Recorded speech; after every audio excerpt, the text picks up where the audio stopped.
They were legends, but they reeked. From rotting gums to booze-drenched wardrobes, Hollywood's golden gods were hygiene disasters hiding in plain sight. The smell of silent film. Before Hollywood had sound, it had stench. In the 1910s and 1920s, film sets were hot, cramped, and soaked in body odor. Early studios had no air conditioning, no ventilation, just giant arc lights heating up sound stages to over 100 degrees. Actors worked long hours under blinding light with thick makeup that melted into their clothes. Costumes were often shared. Laundering? Rare. Wardrobes were reused for days, sometimes weeks, without a wash. Studios didn't keep spares. If it fit, you wore it. Theda Bara's iconic Cleopatra gowns were worn so many times they were reportedly sticky to the touch. No one talked about it publicly, but crew members kept distance when adjusting them. Makeup artists didn't have clean kits. Mascara was made from coal dust and Vaseline. Lipsticks melted in tins. Brushes were passed from face to face. Germs were just part of the job. That sickly sweet smell, a mix of grease paint, sweat, and talcum powder. People called it the studio scent. Actors didn't smell better at home. Indoor plumbing wasn't universal in LA neighborhoods back then. Bathtubs were a luxury, not a daily habit. Deodorants existed, but most were cream-based and unreliable in the heat, so stars skipped them. Perfume and powder were used instead, a lot of it. Filming required silence, but there was no way to stay cool without fans. So no fans, just sweat dripping into costumes, pooling under wigs, and soaking into the wooden floors. Crew members joked that if you passed out on set, it wasn't because you were tired, it was because the air had stopped moving entirely. Studios didn't care. As long as the camera rolled, nobody complained. There are reports of extras fainting from heat and smell during crowd scenes. The solution? Drag them off set and roll again.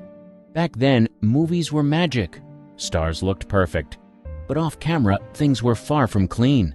Behind every glamorous frame was an actor in musty clothes, under hot lights, trying not to gag.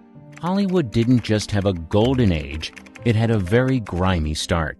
Clark Gable's rotten secret. He was Hollywood royalty, charming, confident, and dangerously good-looking. But behind the scenes, his co-stars dreaded close-ups. The reason? His breath. It was foul, strong enough to make people flinch. And it wasn't a rumor. It was dental disaster. Gable lost most of his teeth in his early 30s. Dentists blamed it on advanced periodontal disease. His gums were shot. Infection had taken over. By the time he hit peak fame and Gone with the Wind, he was wearing a full set of dentures. But not the polished, odor-free kind. These dentures didn't fit well, and he rarely cleaned them. Vivien Leigh hated their kiss scenes. She once said the experience was like kissing an ashtray. Crew members said she gagged between takes. To hide the odor, Gable smoked heavily and wore cologne. Lots of it. But it only made things worse. Cigarette smoke, stale coffee, and rotting food trapped under his bridgework created a smell that lingered on set. And that wasn't all. He reportedly rarely brushed, especially on long shoots. He was known to keep a bottle of whiskey near his sink, not for drinking, but for swishing. That was his idea of a rinse. His breath problem was so famous, other actors joked about it during press interviews. Off the record, of course. His hygiene extended to his wardrobe. Gable wasn't big on showers. His body odor was strong enough that wardrobe assistants kept separate bins for his shirts. They weren't always washed between takes. Some just got a spritz of spray starch and went back on his back. Despite all this, fans adored him.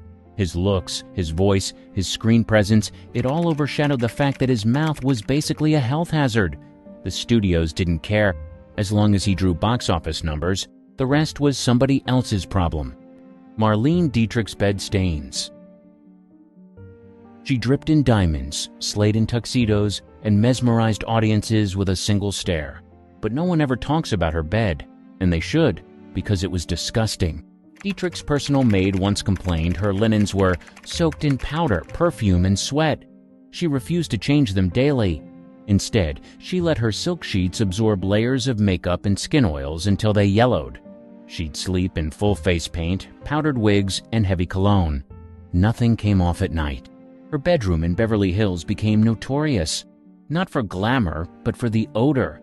Housekeepers said it reeked of old perfume, mildew, and stale sweat. Her solution? Open a window and spray more Chanel No. 5. It didn't help. The scent would cling to the walls, curtains, and carpets. One guest said it smelled like a faded costume trunk on fire. Dietrich also had a thing about clothes. She didn't like washing them. Instead, she preferred to air them out. Costumes from Shanghai Express were stored, reworn, and rarely cleaned. She'd hang gowns in the sun, mist them with rosewater, and call it a day. Her vanity table was chaos. Used powders and creams were left open for weeks. Lipstick crusted over. False eyelashes sat stuck to mirrors. She had dozens of perfumes but rarely used soap. Her idea of freshening up was powdering over whatever was already there.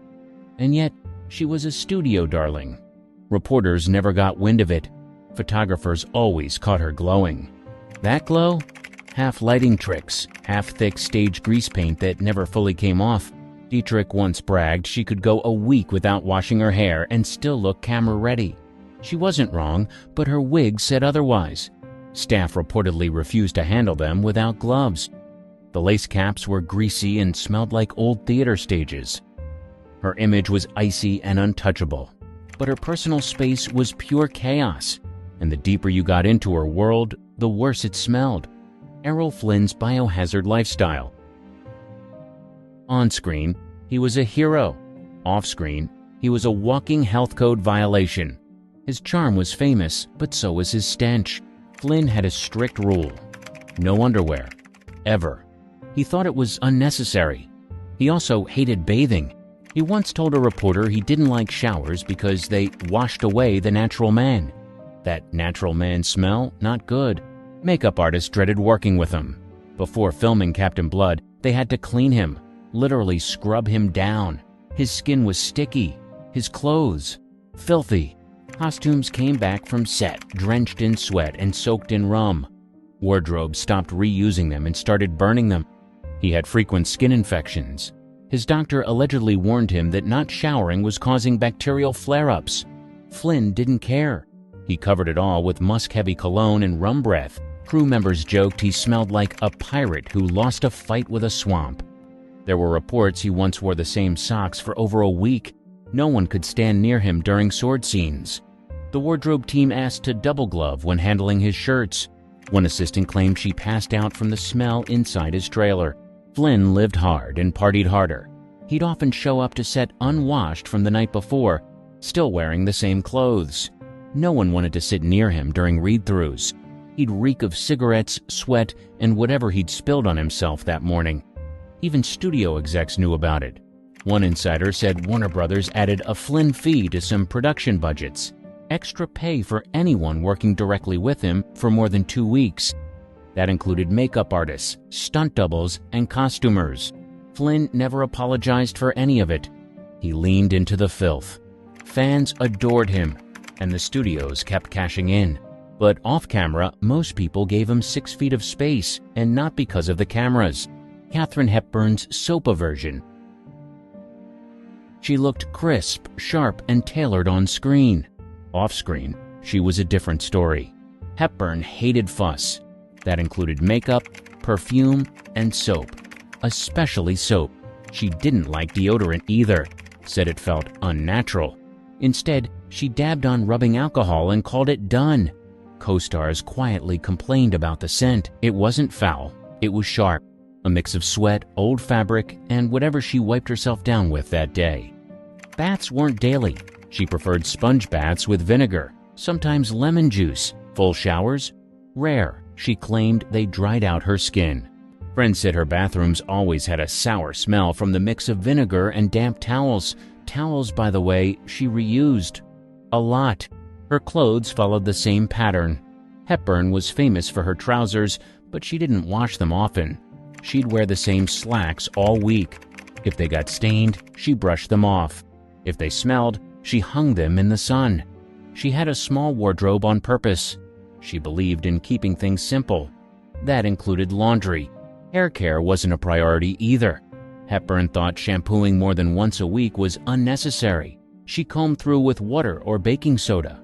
The result? Her hair often looked perfect, but stylists said it was stiff and oily close-up. They sometimes refused to use their own brushes on her. None of this bothered her. She was confident, clean, enough, and uninterested in the beauty standards of the time. She once told a reporter, "I'm not going to waste my life smelling like a garden just to be liked." People respected her independence, but some couldn't ignore the smell. A former assistant recalled car rides with the windows down every time, not because of smoke, but because she had a scent that stuck. The press never picked up on it. Her image was too strong, too smart, too polished. But those who worked close to her knew the truth. Hepburn didn't care how she smelled, and she wasn't changing for anyone. Jean Harlow's scalp wounds. She was Hollywood's first platinum blonde, and she paid for it with her scalp. That icy hair color didn't come from a bottle. It came from weekly chemical burns. To maintain that white blonde look, Harlow's stylist applied a brutal mix of ammonia, peroxide, and Clorox bleach, straight onto her roots. Every week, no protective base, no breaks. Her hair sizzled during treatments, and her scalp broke out in blisters. Reports from MGM insiders say she cried during appointments but never stopped. Studio heads insisted on the look. Platinum was her brand. The public couldn't know it smelled like ammonia and left her skin raw. The damage got worse. Harlow's scalp developed sores that leaked. Her makeup team sometimes had to dab blood off her hairline before filming. Crew members said she often pressed cold towels under her wigs just to get through a scene. Doctors warned her to stop. The chemicals weren't just irritating, they were toxic. She started losing hair in patches. By the early 1930s, she was wearing more wigs than real styles. They looked perfect from a distance. Up close, they were glued over scabs. She didn't shampoo often either. Too painful. Her stylist would wipe her head with a damp cloth and reapply bleach on top of whatever was left. The smell of her head was described as sharp and sour, like spoiled milk and bathroom cleaner. Co-stars noticed. Some said sitting next to her in makeup chairs made their eyes water. One actress claimed she could smell the bleach from across the room. Still, Harlow kept smiling, kept filming, and kept frying her scalp. Behind the glamour shots and fan letters was a woman dealing with open wounds under a halo of peroxide. But the studio kept quiet. As long as that hair shone under lights, they saw no problem. Harlow once said, "I'm not a blonde, I'm a redhead, but it doesn't matter. Hollywood says I'm platinum." Her scalp paid the price. Montgomery Clifts' decay spiral. Before the crash, he was known for being polished. He was clean, stylish, even a little vain. But everything changed in 1956. After his car slammed into a telephone pole outside Elizabeth Taylor's house, his face was shattered, and so was his routine. Clift's jaw was wired shut. Eating became painful. Brushing his teeth? Nearly impossible. He started skipping it altogether. His breath turned sour. Food got stuck around his dental plates. Friends noticed, but no one said anything directly. It was too sensitive. As the years passed, so did his standards. Clift would show up to set in yesterday's clothes, sometimes still stained from the day before. He wore them wrinkled and unwashed. One crew member on The Misfits said Clift smelled like spoiled milk and cigarettes by mid-morning. His trailer became a problem. Assistants called it the cave. The windows stayed shut. Air was stale. Clothes were tossed everywhere. Empty bottles rolled under the couch. He'd fall asleep fully dressed, sometimes with shoes on. When makeup arrived in the morning, they had to shake him awake. Colleagues tiptoed around it. Directors tried to schedule his scenes early before the odor got worse. Elizabeth Taylor, one of his closest friends, reportedly brought fresh shirts to set just to help him keep it together. But he often ignored them. His hygiene wasn't just physical. He stopped caring about his image altogether. Haircuts were rare. Showers were rushed, if they happened at all. He looked like a man unraveling, and he was. The trauma of the crash, mixed with addiction and depression, stripped away the man who once turned heads on red carpets. By the early 60s, he was nearly unrecognizable, not just in appearance, but in presence. One co-star said he smelled like a man living out of a suitcase, one he never unpacked. Still, directors hired him. The talent was there, even if the scent followed. he remained brilliant in front of the camera, even as everything else fell apart behind it. Ava Gardner's boozy odor. She was the picture of old Hollywood glamour. Velvet gowns, smoky eyes, a voice like warm whiskey. But that wasn't the only thing about her that lingered. Ava smelled like gin. Always. Gardner had a known love for drinking. Martini lunches, champagne dinners, a flask in her purse. Over time, it didn't just affect her breath, it settled into her skin. Her assistants said she sweated gin. One even claimed she could tell what Ava had been drinking just by standing near her. Wardrobe crews dreaded getting her costumes back. Her favorite dresses were soaked in alcohol and body odor by the end of the day. They weren't dry cleaned often. She didn't like how they came back stiff and chemical smelling. Instead, she preferred to hang them outside or spritz them with more perfume. Strong ones, usually musk or amber. The result? A heady mix of liquor, sweat, and powder that filled a room. Makeup artists also had complaints. She rarely washed her face before bed and often showed up still wearing last night's lashes. Her skin was flawless on camera, but in the chair, it was caked with residue. She was beautiful, one stylist said, but you couldn't get close without catching a buzz. Gardner's travel habits didn't help. She'd live out of suitcases for weeks, wearing the same silk robe over and over. Her toiletries bag smelled like spilled perfume and old leather. A friend once said opening it was like being punched by a department store. Still, Ava didn't care. She once joked, "Clean is for people with boring lives." And no one ever accused her of that. On screen, she was unforgettable. Off screen, she was intoxicating literally. Steve McQueen's funk obsession. He didn't just play rugged, he lived it. He loved cars, bikes, dirt, and sweat. Cleanliness, not on his list of priorities. McQueen was famous for skipping showers. He said soap dried out his skin. Instead, he'd rinse off with cold water after a ride, if he felt like it. Sometimes he'd go days without bothering. One stunt double claimed you could smell the exhaust and body odor coming off him before he hit his mark. He wore the same undershirts over and over, especially on set. Wardrobe teams kept spares, but he didn't always use them. Crew members on Bullet said the shirts were stiff with sweat by lunchtime. The smell got so bad, Grip started calling his trailer the Locker. Cologne? Rare. He preferred the natural scent of leather, gasoline, and dust. He often rode his motorcycle to set without a helmet, arrived covered in grime, and went straight into costume. No cleanup, just roll cameras. His habits at home weren't much better. Friends said he lived like a bachelor even after getting married. Dirty socks piled up under furniture. Dishes stayed in the sink. Sheets weren't changed for weeks. When a guest once pointed out the odor in his living room, McQueen laughed and said, "That's the smell of freedom." Haircuts and shaving were sporadic. Makeup artists had to work around uneven scruff and sunburn. He didn't care. He hated being pampered. If anyone on set tried to offer a fresh shirt or a quick rinse, he'd wave them off. Despite the grime, he was magnetic. Women loved him. Directors tolerated him. And audiences couldn't get enough. But the people working near him, they noticed. One co-star said being close to McQueen was like sitting next to a gym bag that just rolled through the desert. Still, he kept getting hired. The cool factor won, even if you had to hold your breath during close-ups. Liz Taylor's smell paradox. Elizabeth owned over 500 bottles of perfume but didn't like bathing. She was one of the most glamorous women on earth, yet rarely used water and soap the way you'd expect. Taylor was famous for sleeping in her makeup every night. Mascara, foundation, lipstick, she kept it all on. "Why ruin it?" she reportedly said. When she woke up, she'd add more. Her pillows were always stained. Her sheets were sticky with powder and skin oil. She wasn't into long showers. Instead, she used baby wipes. Dozens. Her assistants bought them in bulk. She wiped down her arms, face, and neck, powdered over the top, and called it fresh. One housekeeper said her bathroom didn't smell like soap. It smelled like a perfume counter mixed with something sour. Her clothes were rarely washed after one wear. Gowns were returned to closets still carrying the scent of perfume and sweat. She sprayed them down with her signature White Diamonds fragrance, hung them up, and wore them again.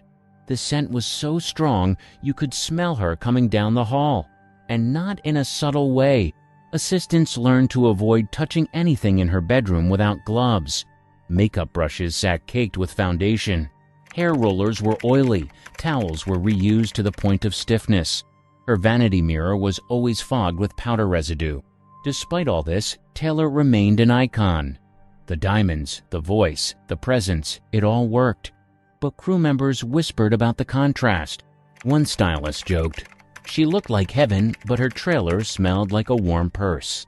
She once said, "I don't believe in too much cleanliness. It ruins the skin." That may have been true, but it didn't do much for the smell. Still, she got away with it. Her image was too powerful, her talent too undeniable, and her scent, let's just say it left a lasting impression. Hollywood's dirty laundry is getting a full spin cycle. Howard Hughes, the man who put the eccentric in eccentric billionaire, kicks off our parade of stars.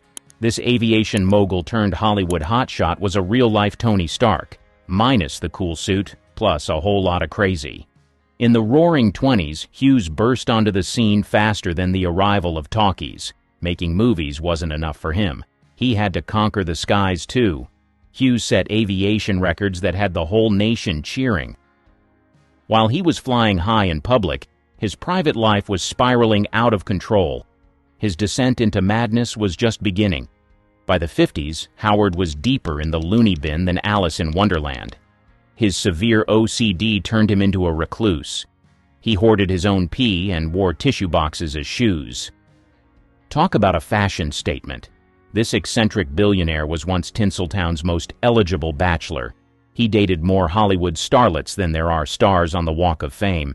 His little black book included big names like Katharine Hepburn and Ava Gardner. But no amount of glamorous arm candy could save him from himself. Hughes isolated himself completely. He retreated to dark hotel rooms, his mind tangled in paranoia and obsession. Even in his hermit state, Hughes wasn't done shocking people. By the end of his life, he had grown a long beard, had his fingernails spiral into long, twisted shapes, and weighed barely 90 pounds. His bizarre descent into madness is what people remember most. He became a legend for all the wrong reasons, the ultimate cautionary tale about the dangers of flying too close to the sun. But Hollywood wasn't done churning out scandals just yet.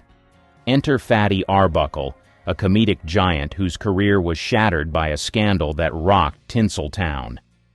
Arbuckle, the king of silent film comedy, was beloved by audiences. They couldn't get enough of his slapstick charm.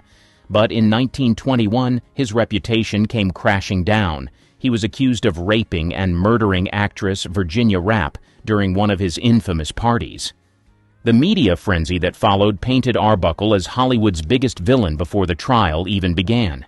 The details of the case were murky. That didn't stop the tabloids. Arbuckle's trial became a public spectacle. Every salacious accusation was splashed across the front pages. Although he was acquitted after 3 trials, the damage was done. His career was ruined. Hollywood, eager to clean up its image after the scandal, blacklisted him. Arbuckle, once the comedic darling of silent film, became a pariah. His name became forever tied to the dark side of Hollywood's excesses. Arbuckle's fall from grace was swift and brutal. He went from being one of the highest-paid actors in the world to a cautionary tale. Fame, as he learned, could turn into infamy overnight. The case set a grim precedent in Hollywood. No matter how beloved a star might be, one scandal can end it all. To make matters worse, even after his acquittal, the damage to his reputation never fully healed. Arbuckle tried to make a comeback under the pseudonym Will Be Good, but Hollywood was unforgiving. He only found minor success in short films before his sudden death in 1933, just after signing a new contract. If Arbuckle's fall from grace showed how unforgiving Hollywood could be, Charlie Chaplin's story proved how even the most beloved icons weren't safe from scandal. On screen, Chaplin's little tramp had the world laughing, but off-screen, his personal life was far from funny. Chaplin had a well-documented history of relationships with much younger women. In 1924, it all came crashing down. At 35, Chaplin married 16-year-old actress Lita Gray after she became pregnant. The media went wild. The marriage quickly turned into a tabloid disaster. The messy divorce spilled all kinds of secrets about Chaplin's affairs and controlling behavior, but that wasn't the only scandal Chaplin faced. His political views, especially his sympathies toward communism, made him a target during the Red Scare. The U.S. government wasn't thrilled about a politically outspoken star, especially one with Chaplin's level of influence, so they blacklisted him. By the 1950s, Chaplin's once untouchable status in Hollywood was a distant memory. Forced into exile in Europe, his Hollywood career came to an abrupt halt. His legacy, once sparkling, was now tainted by personal and political controversies. Chaplin's downfall highlighted Hollywood's fickle nature with its stars. He had been the world's most famous entertainer, but when scandal struck, Hollywood turned its back. Despite his enormous contributions to cinema, Chaplin found himself on the wrong side of history. Adding insult to injury, Chaplin's political troubles came to a head when he was denied re-entry to the U.S. after a trip to Europe in 1952. He lived out his later years in Switzerland, far from the Hollywood that once adored him. Over in the Hollywood spotlight, Peter Lofford was living the dream. The dashing English actor made a name for himself in the 1940s and 1950s. But it was his marriage to Patricia Kennedy that really put him on the map. Becoming part of the Kennedy dynasty gave Lofford prestige few actors could ever dream of. He was Hollywood royalty with a political edge. He rubbed elbows with the elite, living the high life. But Lofford's charm couldn't keep his demons away. His hard-partying ways, womanizing, and drug use soon overshadowed his career. The pressures of being a Kennedy-in-law didn't help either. By the 1960s, Lofford's marriage to Patricia was falling apart. His Hollywood career wasn't doing much better. The man who seemed to have it all was losing everything, fast. Hollywood, never forgiving to troubled stars, began to shut its doors on him. By the 1970s, Lofford was more of a Hollywood footnote than a leading man. His once golden connection to the Kennedys was just a memory. His roles had dried up, and he found himself more on the outskirts of the industry. As his fame faded, Lofford became a tragic reminder of how quickly Hollywood can turn on its stars. His life, once filled with power and glamour, ended in relative obscurity. The press focused more on his troubled past than his work on the big screen. Adding to the tragedy, Lofford struggled with health issues related to his drug and alcohol abuse. He passed away in 1984, largely forgotten by the industry that once adored him. Montgomery Clifts, on the other hand, fought a battle that wasn't about public scandals but personal demons. Clift, known for his intense performances and brooding good looks, was one of Hollywood's most talented actors. But in 1956, a car accident changed everything. The crash left him severely disfigured. Though he continued acting, the physical and emotional scars were hard to hide. Clift turned to alcohol and pills to cope with the pain. His once promising career soon took a back seat to his personal struggles. Hollywood, ever the fickle lover, began to distance itself from Clift as his addiction deepened. Despite delivering some of his finest performances after the accident, his reputation as a tortured soul took over. The media focused more on his suffering than his talent. Even his close friendship with Elizabeth Taylor couldn't save him from his downward spiral. Clift's pain became his defining feature. It overshadowed the incredible talent that once made him one of Hollywood's brightest stars. Clift's tragic decline ended with his death in 1966 at the age of 45. He passed away from a heart attack, likely brought on by years of addiction. His story is one of heartbreak and brilliance, a reminder of how unforgiving Hollywood can be. Despite his struggles, Clift left behind a legacy of unforgettable performances. But sadly, it was his pain that the world remembers most. Adding to the tragedy, Clift was one of the first actors to openly challenge the Hollywood system, refusing to sign long-term studio contracts. He sought artistic freedom, a move that was rare for his time, but the price he paid was steep, both professionally and personally. Anthony Perkins, meanwhile, was fighting his own hidden war. Known for his iconic role as Norman Bates in Psycho, Perkins became an instant star. His portrayal of the disturbed motel owner cemented him as one of Hollywood's most talented actors. But behind the scenes, Perkins was hiding a secret. In an era when being openly gay could end a career, Perkins lived a double life. He maintained relationships with women to keep up appearances, all while privately struggling with his sexuality. The pressure to reconcile his public and private lives took its toll. Hollywood wasn't ready for an openly gay leading man. In 1973, Perkins married photographer Barry Berenson, and they had 2 children. But his secret life never disappeared. It wasn't until his death from AIDS-related complications in 1992 that the truth about his sexuality became widely known. Perkins's story showed how far Hollywood still had to go in accepting its stars for who they truly were. Despite his personal struggles, Perkins's talent was undeniable.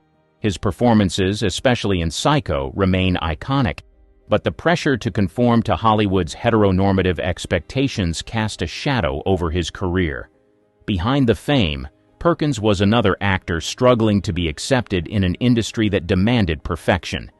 Adding to the tragedy, Perkins spent much of his life in fear of being outed. He went through conversion therapy in his early years, hoping to cure his homosexuality, a sign of the intense societal pressures of his time.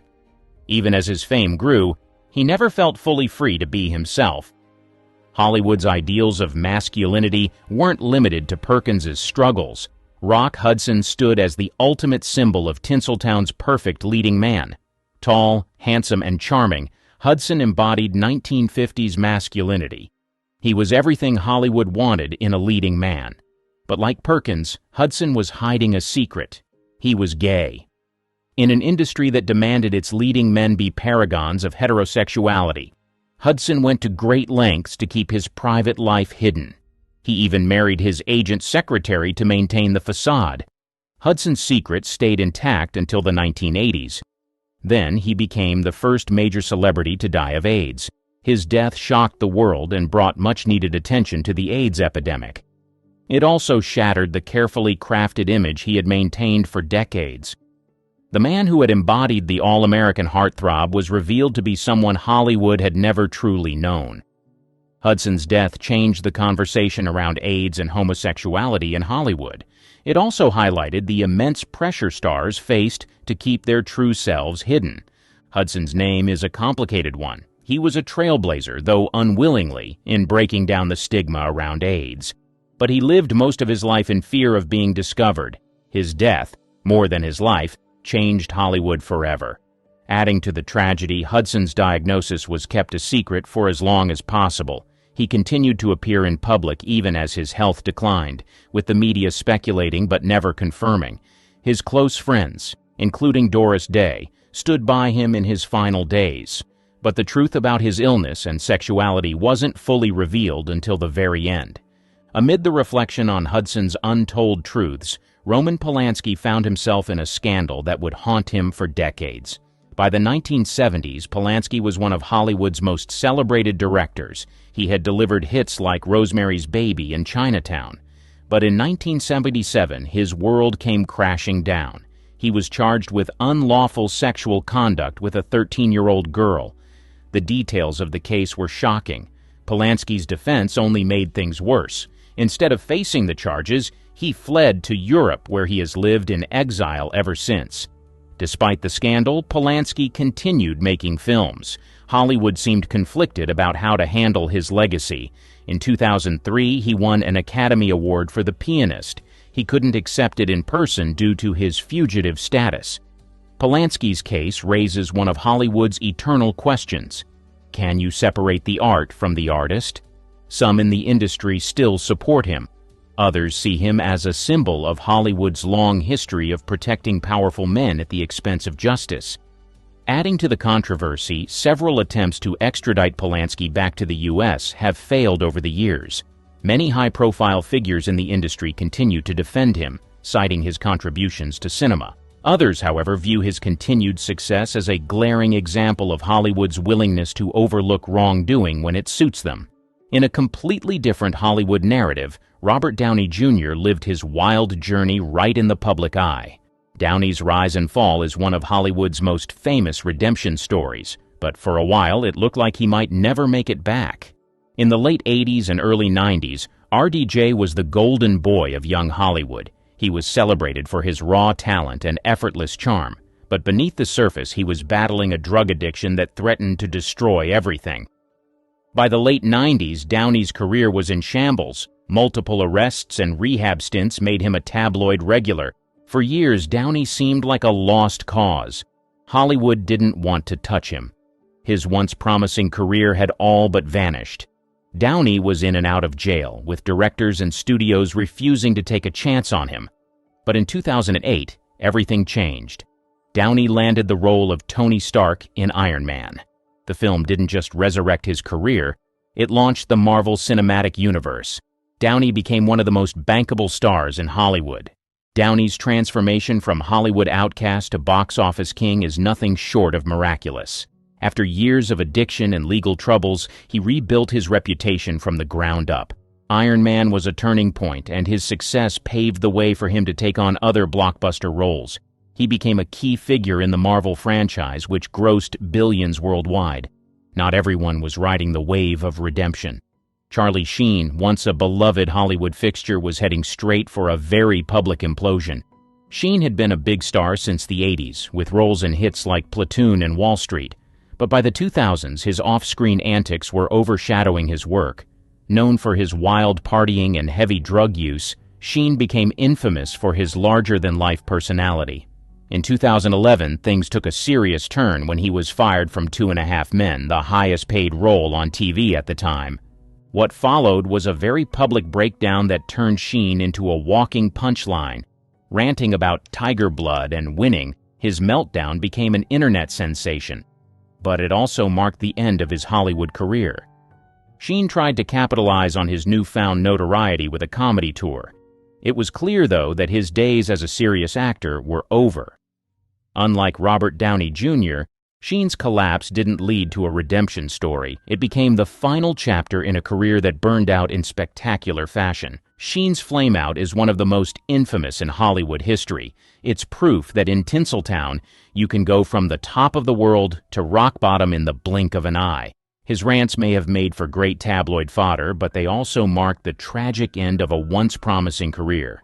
Hollywood loves a train wreck, but not every train wreck gets a happy ending. Adding to the chaos, Sheen's personal life spiraled even further after the breakdown. Legal troubles, public feuds, and health issues, including his 2015 HIV diagnosis, became headline news. His career, once filled with promise, became a cautionary tale about fame's darker side. As Sheen's meltdown stole the spotlight, Brad Pitt and Jennifer Aniston were quietly unraveling their golden romance. It marked the end of one of Hollywood's most cherished love stories. In the early 2000s, Brad and Jen were America's golden couple. They were the epitome of different relationship goals before hashtags were even a thing. But things took a dramatic turn when Brad started filming Mr. and Mrs. Smith with Angelina Jolie. The on-screen chemistry between Brad and Angie was undeniable. Soon, rumors of an off-screen romance began swirling. By 2005, Brad and Jen announced their separation. Brangelina was born. The tabloids went into overdrive. They painted Jen as the heartbroken victim and Angelina as the homewrecker. Meanwhile, Brad and Angelina were building a family. They adopted children and welcomed biological ones into their growing brood. Jen, on the other hand, focused on her career. She handled the media circus with grace, while the world watched Brad and Angelina's every move. But by 2016, even Brangelina couldn't escape Hollywood's curse. Angelina filed for divorce, kicking off a bitter custody battle. It had all the makings of a Hollywood drama. The fairy tale was over. The world was left wondering if there's ever truly a happy ending in Hollywood. Adding to the intrigue, Brad later admitted to struggles with alcohol during his marriage to Angelina, which contributed to their split. The fallout from their divorce played out in the press, with fans revisiting the infamous love triangle between Brad, Jen, and Angelina.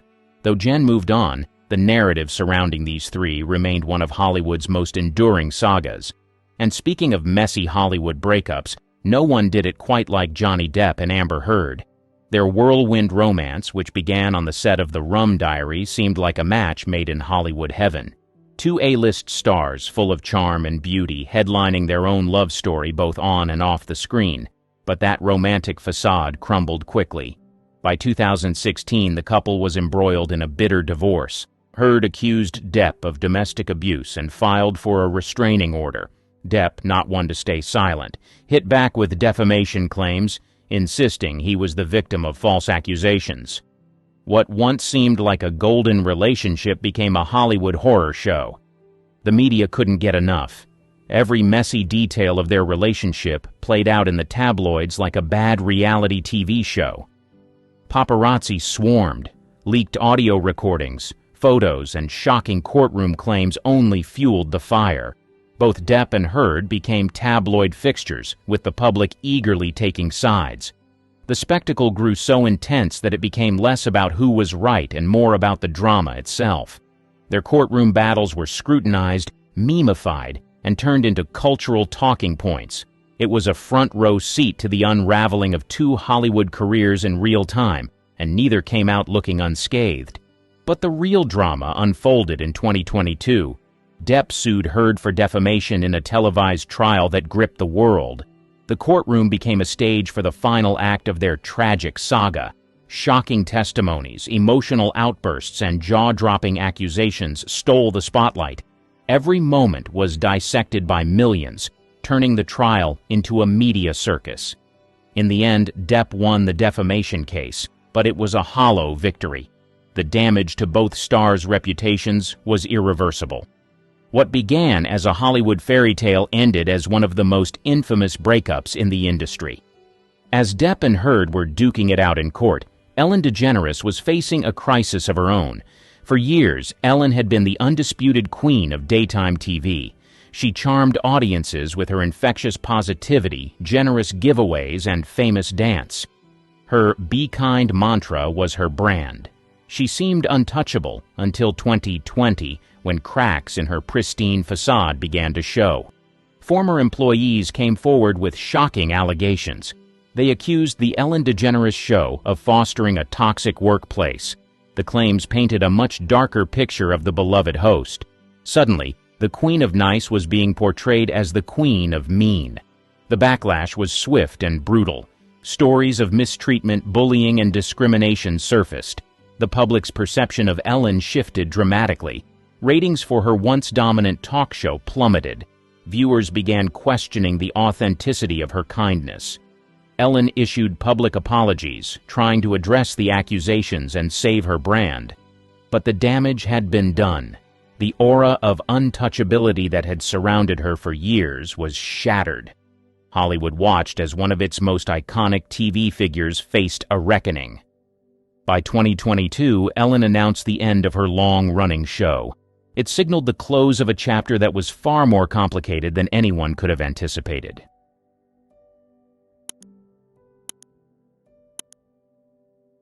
In the summer of 1977, the world was abuzz with the release of The Spy Who Loved Me, a James Bond film that introduced a new kind of femme fatale. Amidst the glitz of the premiere, one woman stole the spotlight, not just as a Bond girl, but as a figure shrouded in allure and mystery. She was Barbara Bach, known for her captivating beauty and enigmatic presence.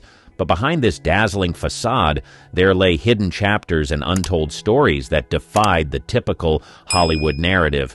On the surface, Bach was the epitome of a 70s screen siren, but her journey to this pinnacle was laced with unexpected twists and turns. From her early days in Queens, New York, to the heights of Hollywood fame, her path was anything but ordinary. Rumors and whispers followed her, painting a picture of a life filled with more intrigue and complexity than any of her on-screen roles. As she stood there, basking in the adulation of fans and photographers, few could have guessed the depth of the secrets she harbored.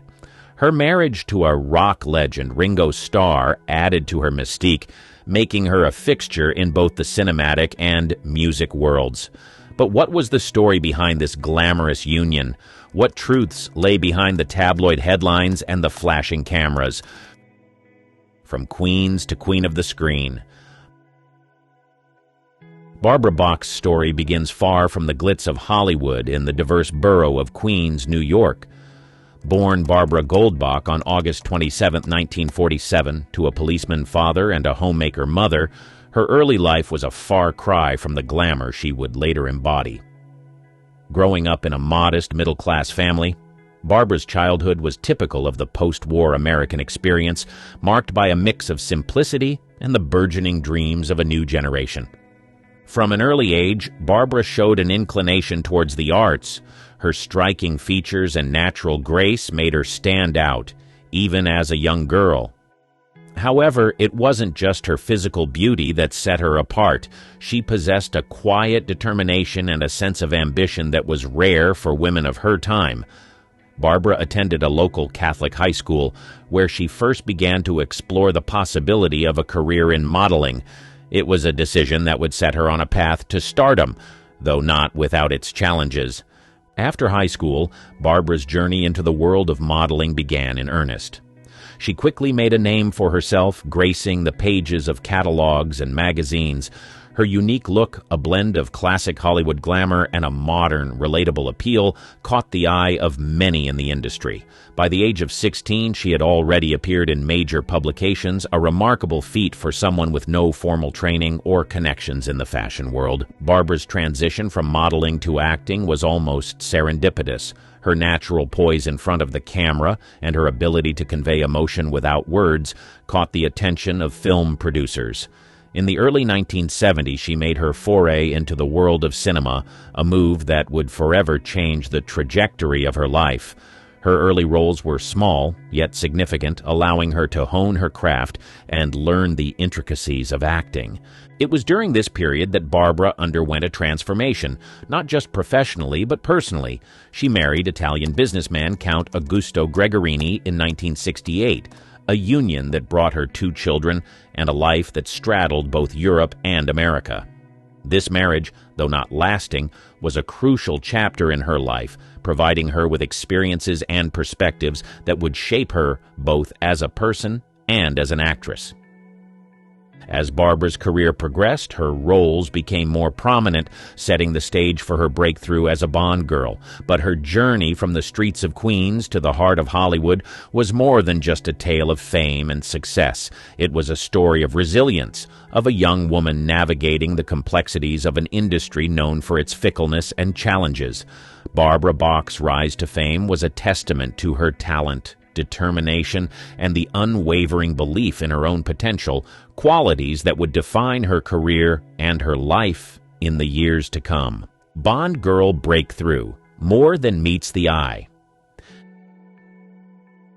The year 1977 marked a pivotal moment in Barbara Bach's career with her role as Anya Amasova in the James Bond film The Spy Who Loved Me. This role catapulted her into international stardom, but it also showcased her ability to bring depth and strength to a character that could have easily been just another decorative Bond girl. Anya Amasova, also known as Agent XXXX, was not your typical Bond girl. She was a skilled Soviet agent, equal in wit and prowess to James Bond himself. Barbara's portrayal of Anya broke new ground in the Bond franchise. She brought a blend of toughness, intelligence, and sensuality to the role, challenging the traditional perceptions of women in the Bond universe. Her performance was a significant departure from the more decorative roles often assigned to women in previous Bond films, making Anya Amasova a memorable and progressive character for the time. Barbara's preparation for the role was intense. She trained rigorously to perform many of her own stunts, adding authenticity to her character's physicality. Her dedication to the role was evident in the final product, as she seamlessly blended action and allure, creating a Bond girl who was more than just a foil or love interest for the protagonist. The Spy Who Loved Me was a major success, both critically and commercially, and Barbara's performance was a standout. The film's iconic scenes, including the underwater sequences and the memorable car chase, were made all the more captivating by her presence. Her chemistry with Roger Moore, who played James Bond, was palpable, adding a layer of complexity to their on-screen relationship. However, the impact of this role on Barbara's career was double-edged. While it brought her immense fame, it also typecast her in the eyes of many. Finding roles that matched the depth and significance of Anya Amasova proved challenging. The industry's inclination to pigeonhole her into similar roles was a hurdle she had to continually navigate. Despite these challenges, Barbara's role in The Spy Who Loved Me remains a significant part of her legacy. It redefined the Bond girl archetype and paved the way for more nuanced and empowered female characters in the franchise. Barbara Bach's portrayal of Anya Amasova was not just a breakthrough in her career, it was a breakthrough in the portrayal of women in action cinema, a role that resonated with audiences and critics alike and remains a defining moment in her career. Love in the Limelight, the Ringo Starr connection. Barbara Bach's life took a romantic turn when she met Ringo Starr, the legendary drummer of the Beatles, during the filming of the movie Caveman in 1980. This encounter sparked a love story that captured the public's imagination and has endured for decades, becoming one of the entertainment industry's most enduring relationships. Their connection was instant and profound, despite coming from vastly different backgrounds. Ringo, a world-famous musician from Liverpool, and Barbara, a rising Hollywood star with a modeling background, they found common ground in their shared experiences in the limelight and the pressures that came with fame. Their romance blossomed amidst the backdrop of the film's production, a prehistoric comedy that saw them both stepping out of their comfort zones. The public was fascinated by this pairing. Ringo Starr, already a household name as part of the world's most famous band, and Barbara Bach, the glamorous Bond girl, made for a compelling duo. Their relationship was followed closely by the media, which often portrayed them as a quintessential celebrity couple, living a life of luxury and excess. However, the reality of their relationship was far more complex and grounded. Barbara and Ringo's bond was tested and strengthened by their individual and shared struggles. Both had faced the challenges of fame and the personal issues that often accompany a life in the public eye.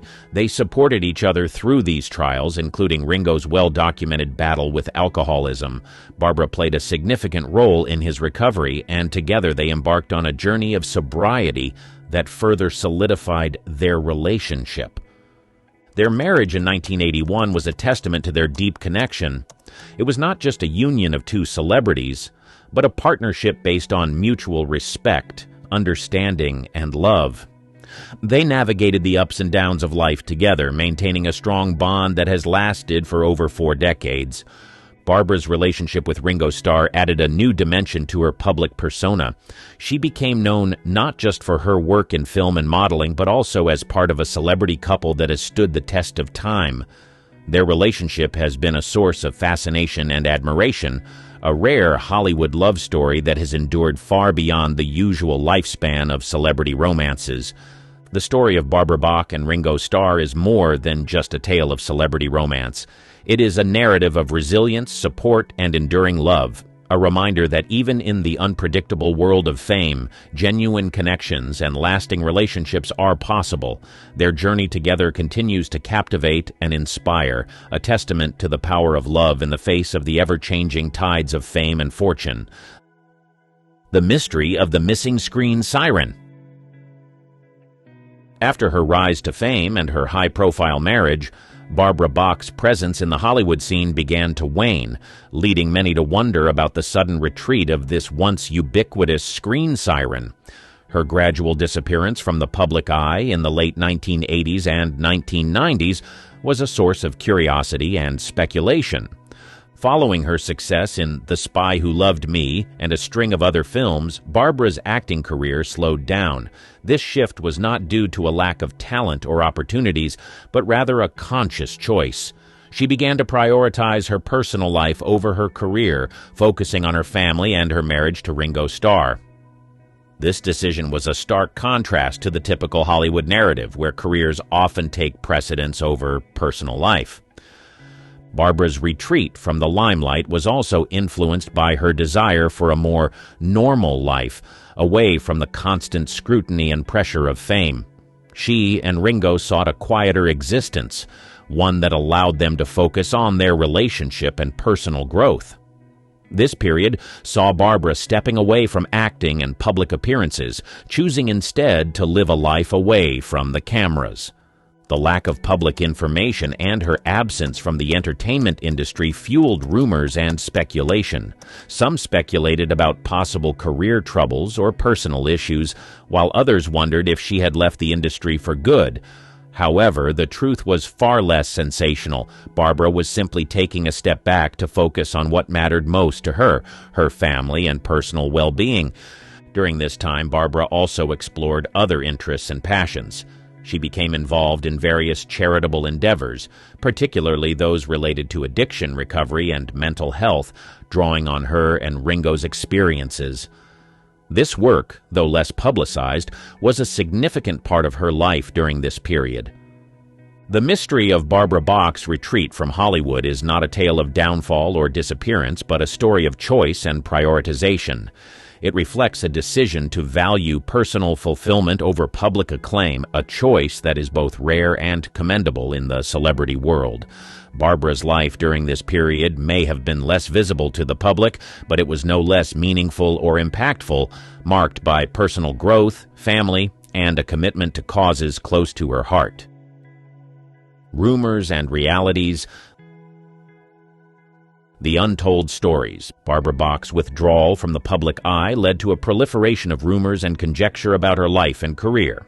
In the absence of concrete information, the media and public often filled the gaps with speculation, some of which strayed far from the truth. One persistent rumor was that Barbara's marriage to Ringo Starr was in trouble, a speculation fueled by the couple's retreat from the public eye. However, contrary to these rumors, their relationship remained strong and supportive. Their decision to step back from the limelight was a mutual one, aimed at focusing on their personal lives and health, particularly in the wake of Ringo's struggles with addiction. Another area of speculation centered around Barbara's career. Some suggested that she had been unable to find work after her stint as a Bond girl, a claim that overlooks the reality of her deliberate choice to reduce her acting commitments.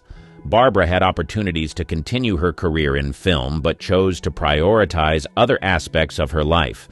There were also rumors about Barbara's health, with some speculating that she had stepped away from the public eye due to illness. These rumors were unfounded and did not reflect the reality of her situation. Barbara was, in fact, focusing on her well-being in a broader sense, including her mental and emotional health, which was a far cry from the health scares rumored in the press. The speculation about Barbara's life during this period highlights the challenges faced by public figures when they choose to live a more private life. The lack of information can lead to a narrative controlled by rumor and speculation rather than facts. For Barbara, this meant dealing with untrue stories and misconceptions about her life and choices. However, despite these challenges, Barbara remained steadfast in her decision to live life on her terms. She and Ringo maintained a strong, supportive relationship, far from the troubled marriage depicted in the tabloids. Her career choices were made with a clear understanding of her priorities and values, not out of necessity or lack of opportunity. She navigated the complexities of fame and public perception with grace, making choices that were right for her, regardless of public opinion or speculation. Her story during these years is one of resilience and self-determination, a narrative that goes beyond the rumors and reveals the reality of a life lived with intention and purpose. A Quiet Crusade, Bach's unseen advocacy. While Barbara Bach's retreat from the Hollywood spotlight led to various speculations, it also marked a period where she dedicated herself to quieter yet impactful advocacy work. Away from the glare of the cameras, Barbara engaged in philanthropic efforts, particularly focusing on issues close to her heart, such as addiction recovery and mental health. Barbara's personal experiences, especially witnessing Ringo Starr's battle with alcoholism and their joint journey towards sobriety, deeply influenced her advocacy work. She understood the challenges and stigmas associated with addiction and mental health issues, which fueled her commitment to helping others facing similar struggles. One of the key areas of her advocacy was supporting organizations and initiatives that provided help and resources for those battling addiction. She often worked behind the scenes, lending her support in ways that didn't seek public acknowledgement or fame. This approach was reflective of her desire to make a genuine difference rather than garner publicity. Barbara also became involved in mental health initiatives, recognizing the interconnection between mental well-being and addiction recovery. Her work in this field was marked by a compassionate understanding of the complexities of mental health issues, and she advocated for greater awareness and support for those affected. Her philanthropic efforts extended beyond addiction and mental health. Barbara supported various charitable causes, contributing her time and resources to make a positive impact. This aspect of her life, though less known to the public, was a significant part of her identity during this period. Barbara Bach's advocacy work is a crucial part of her story, showcasing a different side of the former actress and model. It reveals her depth, compassion, and commitment to making a difference in the lives of others. Her quiet crusade in the realms of addiction recovery and mental health, along with her broader philanthropic efforts, highlight her as a figure of substance and empathy, qualities that often remained overshadowed by her celebrity status. The Legacy of a Bond Girl, revisiting Barbara Bach. Barbara Bach's legacy in the entertainment industry is inextricably linked to her iconic role as Anya Amasova in The Spy Who Loved Me. While her career encompassed more than this single role, it is this portrayal that has left an indelible mark on Hollywood and the James Bond franchise. Anya Amasova, or Agent XXX, was a groundbreaking character for the Bond series. Barbara's portrayal brought a new dimension to the typical Bond girl. She was not just a love interest or a damsel in distress, but a competent, strong, and independent agent in her own right.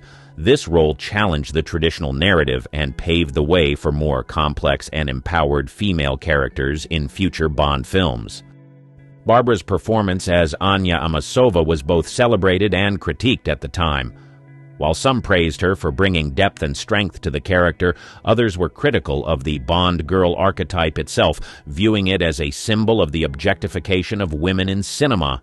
However, Barbara's portrayal stood out for its balance of intelligence, physical prowess, and sensuality, making Anya a memorable and respected character in the Bond universe. Over the years, the perception of Barbara's role in The Spy Who Loved Me has evolved. Today, it is often viewed as a progressive step for its time, with Barbara Bach being credited for infusing the character with a sense of agency and competence, rarely seen in previous Bond girls. Beyond her role in the Bond film, Barbara's legacy in Hollywood includes her other film roles and her modeling career. She was part of a generation of actresses who navigated the changing landscape of Hollywood in the 1970s and 1980s, a time when the industry was grappling with evolving narratives around women and their portrayal on screen.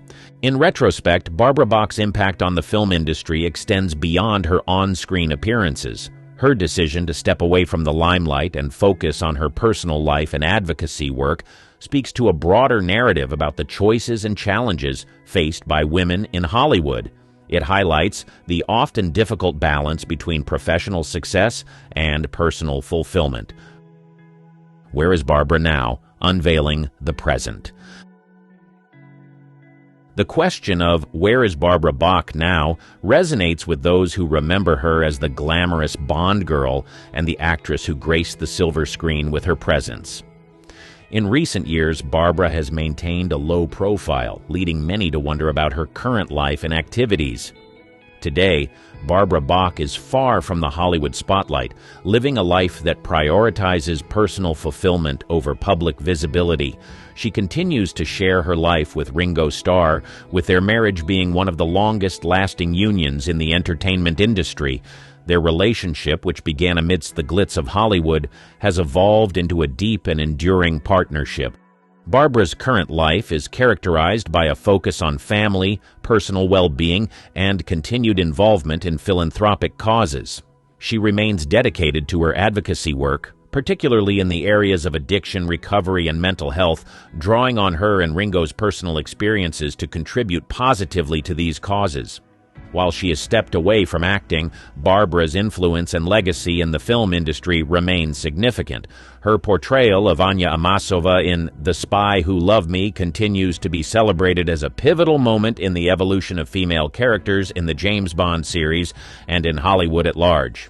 Barbara's decision to lead a more private life has not diminished the public's fascination with her.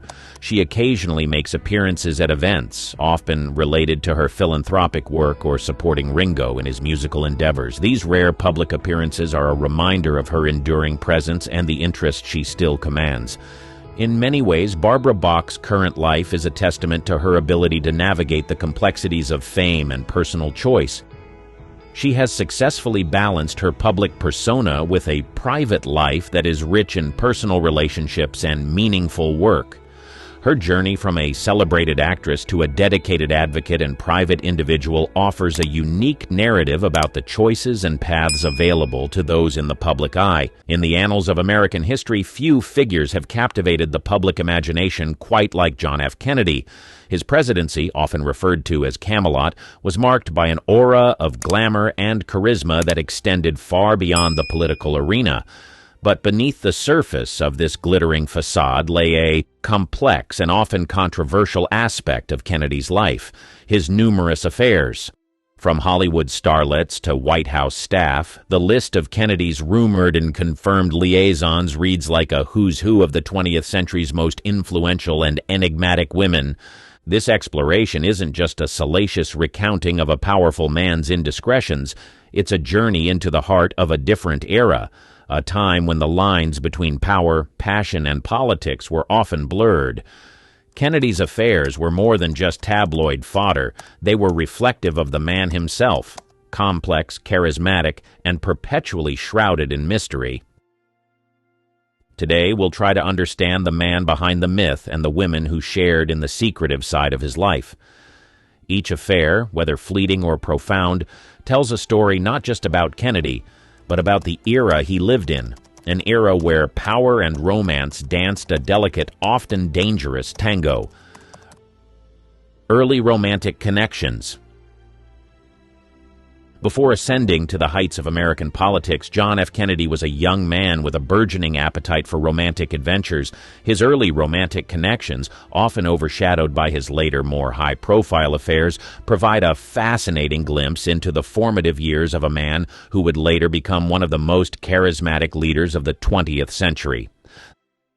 The beginnings of a charismatic leader. John F. Kennedy's early life was marked by an affluent upbringing and a strong family emphasis on success and public service. However, alongside his academic and career pursuits, Kennedy's personal life began to take on a complexity that would follow him throughout his life. His charm and good looks made him a popular figure in social circles, and his romantic interests were varied and numerous even in his youth. The college years. Kennedy's time at Harvard University was not just a period of intellectual growth, but also of personal exploration. His college years were marked by several romantic entanglements, some fleeting and others more significant. These early relationships were the precursors to his later, more publicized affairs, showcasing a pattern of charm and charisma that could captivate those around him. The war years and beyond. Kennedy's service in World War II was a defining period in his life, shaping his views on leadership and duty. However, even during these tumultuous times, his romantic life continued to be an area of interest and intrigue. His wartime service saw him stationed in the Pacific, where he continued to engage in romantic liaisons, albeit more discreetly given the circumstances. The path to politics and personal entanglements. As Kennedy's political career began to take shape in the late 1940s, so too did the nature of his romantic connections. His entry into politics brought him into contact with a broader array of influential and captivating women. These early romantic experiences laid the groundwork for his approach to personal relationships, which would become increasingly complex and secretive as his public profile rose. In these formative years, Kennedy's romantic life was a tapestry of passion, charm, and complexity. Each relationship, whether brief or enduring, played a role in shaping the man he would become. As he moved from the academic halls of Harvard to the battlefields of World War II and eventually to the corridors of power in Washington, D.C., Kennedy's early romantic connections were a prologue to the more storied and scrutinized affairs that would define much of his public and private life. The most notorious affairs. John F. Kennedy's presidency is as much remembered for its political achievements and challenges as it is for the president's notorious romantic escapades. Among these, three affairs stand out, not just for their sensational nature, but also for the profound impact they had on Kennedy's life and legacy. Marilyn Monroe, an iconic and controversial affair. The true nature of their relationship remains shrouded in mystery and speculation. Some accounts suggest a brief but intense affair, while others downplay the extent of their involvement. However, the allure of a romance between one of the world's most powerful men and one of its most beloved movie stars has continued to captivate the public imagination, and we'll get deeper into this one later on. Judith Campbell Exner, the link to the underworld. Judith's affair with Kennedy is notable not just for its romantic aspect, but also for its potential political implications. Exner, who was also romantically linked to mob boss Sam Giancana, claimed that she served as a go-between for Kennedy and the mafia. Her revelations in the 1970s about her relationship with Kennedy and her alleged role in his dealings with the mob brought a new dimension to the public's understanding of Kennedy's private life. Exner's account of her affair with Kennedy, which reportedly began in 1960 and continued into his presidency, paints a picture of a complex relationship intertwined with the murky world of politics and organized crime. The extent of her influence and the true nature of her role remain subjects of debate and speculation. Mary Pinchot Meyer, a mysterious connection. Meyer's relationship with Kennedy is perhaps the most enigmatic of his affairs.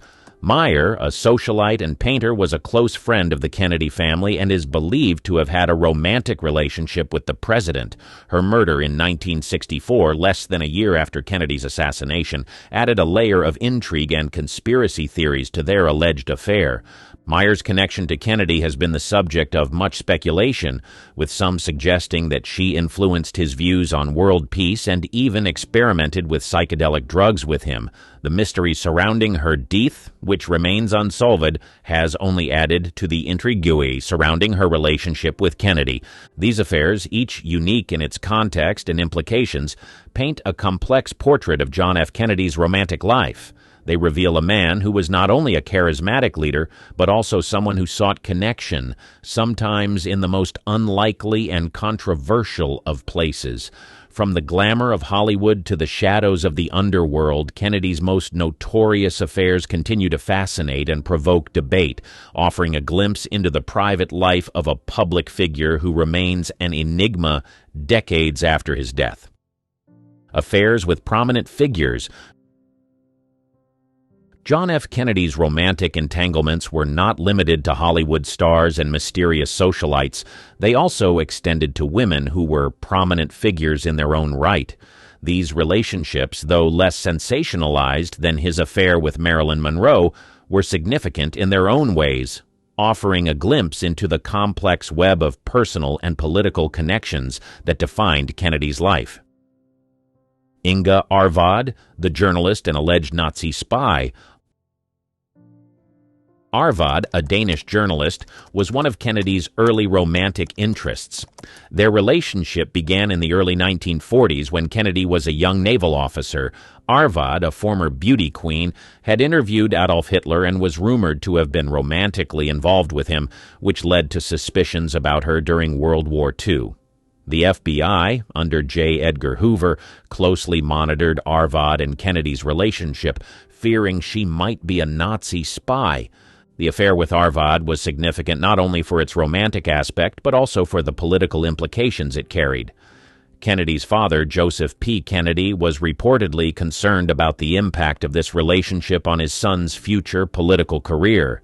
The affair eventually waned, but it remained a notable chapter in Kennedy's early life, reflecting the intersection of personal relationships and political intrigue. Pamela Turnure, the White House aide. Pamela's relationship with Kennedy began when she was a press aide in the White House. This affair was particularly notable because it occurred while Kennedy was president and Turnure was working in close proximity to him. The relationship was kept discreet, but it was an open secret among some in the White House inner circle. Turnure's affair with Kennedy highlights the complex dynamics of power and romance in the highest echelons of political power. It also underscores the challenges faced by women who were romantically involved with powerful men, often at the risk of their own reputations and careers. These affairs with prominent figures, each distinct in its context and impact, further illustrate the multifaceted nature of John F. Kennedy's romantic life. They reveal a pattern of attraction to women who were not only beautiful and charismatic, but also wielded influence in their respective spheres. These relationships, woven into the fabric of his political and personal life, offer a deeper understanding of Kennedy as a man who navigated the complex interplay of power, romance, and ambition. Hollywood connections. John F. Kennedy's allure extended beyond the political arena into the glamorous world of Hollywood. His connections with movie stars and celebrities were not just social. They often turned into romantic escapades, adding to his image as a charismatic and attractive leader. These Hollywood connections offer a glimpse into Kennedy's fascination with the entertainment world and its most iconic figures. Marilyn Monroe, the ultimate icon.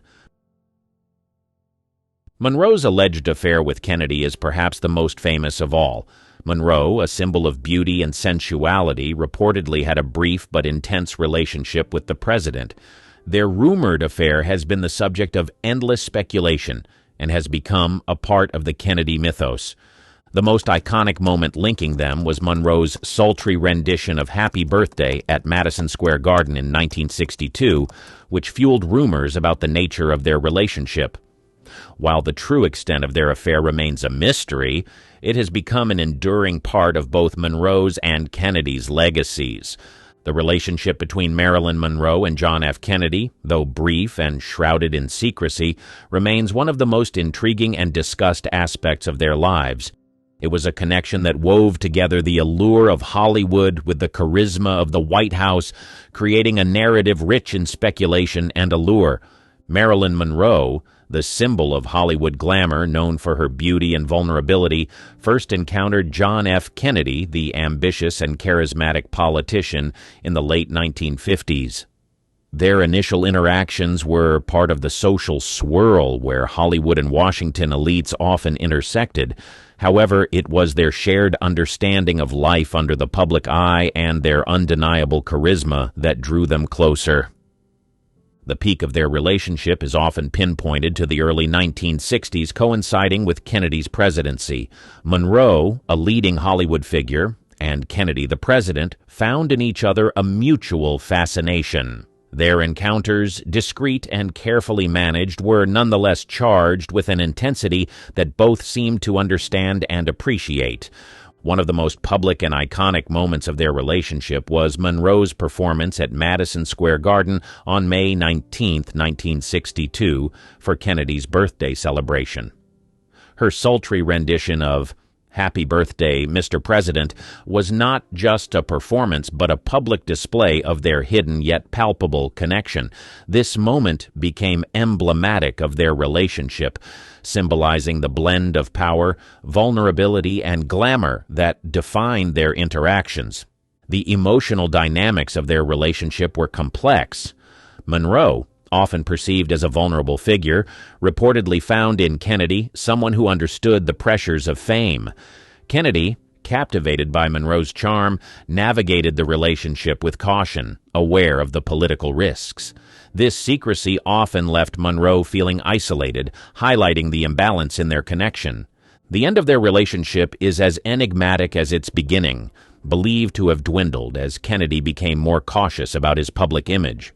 Monroe's untimely death in 1962 added layers of mystery and speculation, leaving unanswered questions about the depth and nature of their relationship. In retrospect, the relationship between Marilyn Monroe and John F. Kennedy has become an enduring part of their legacies.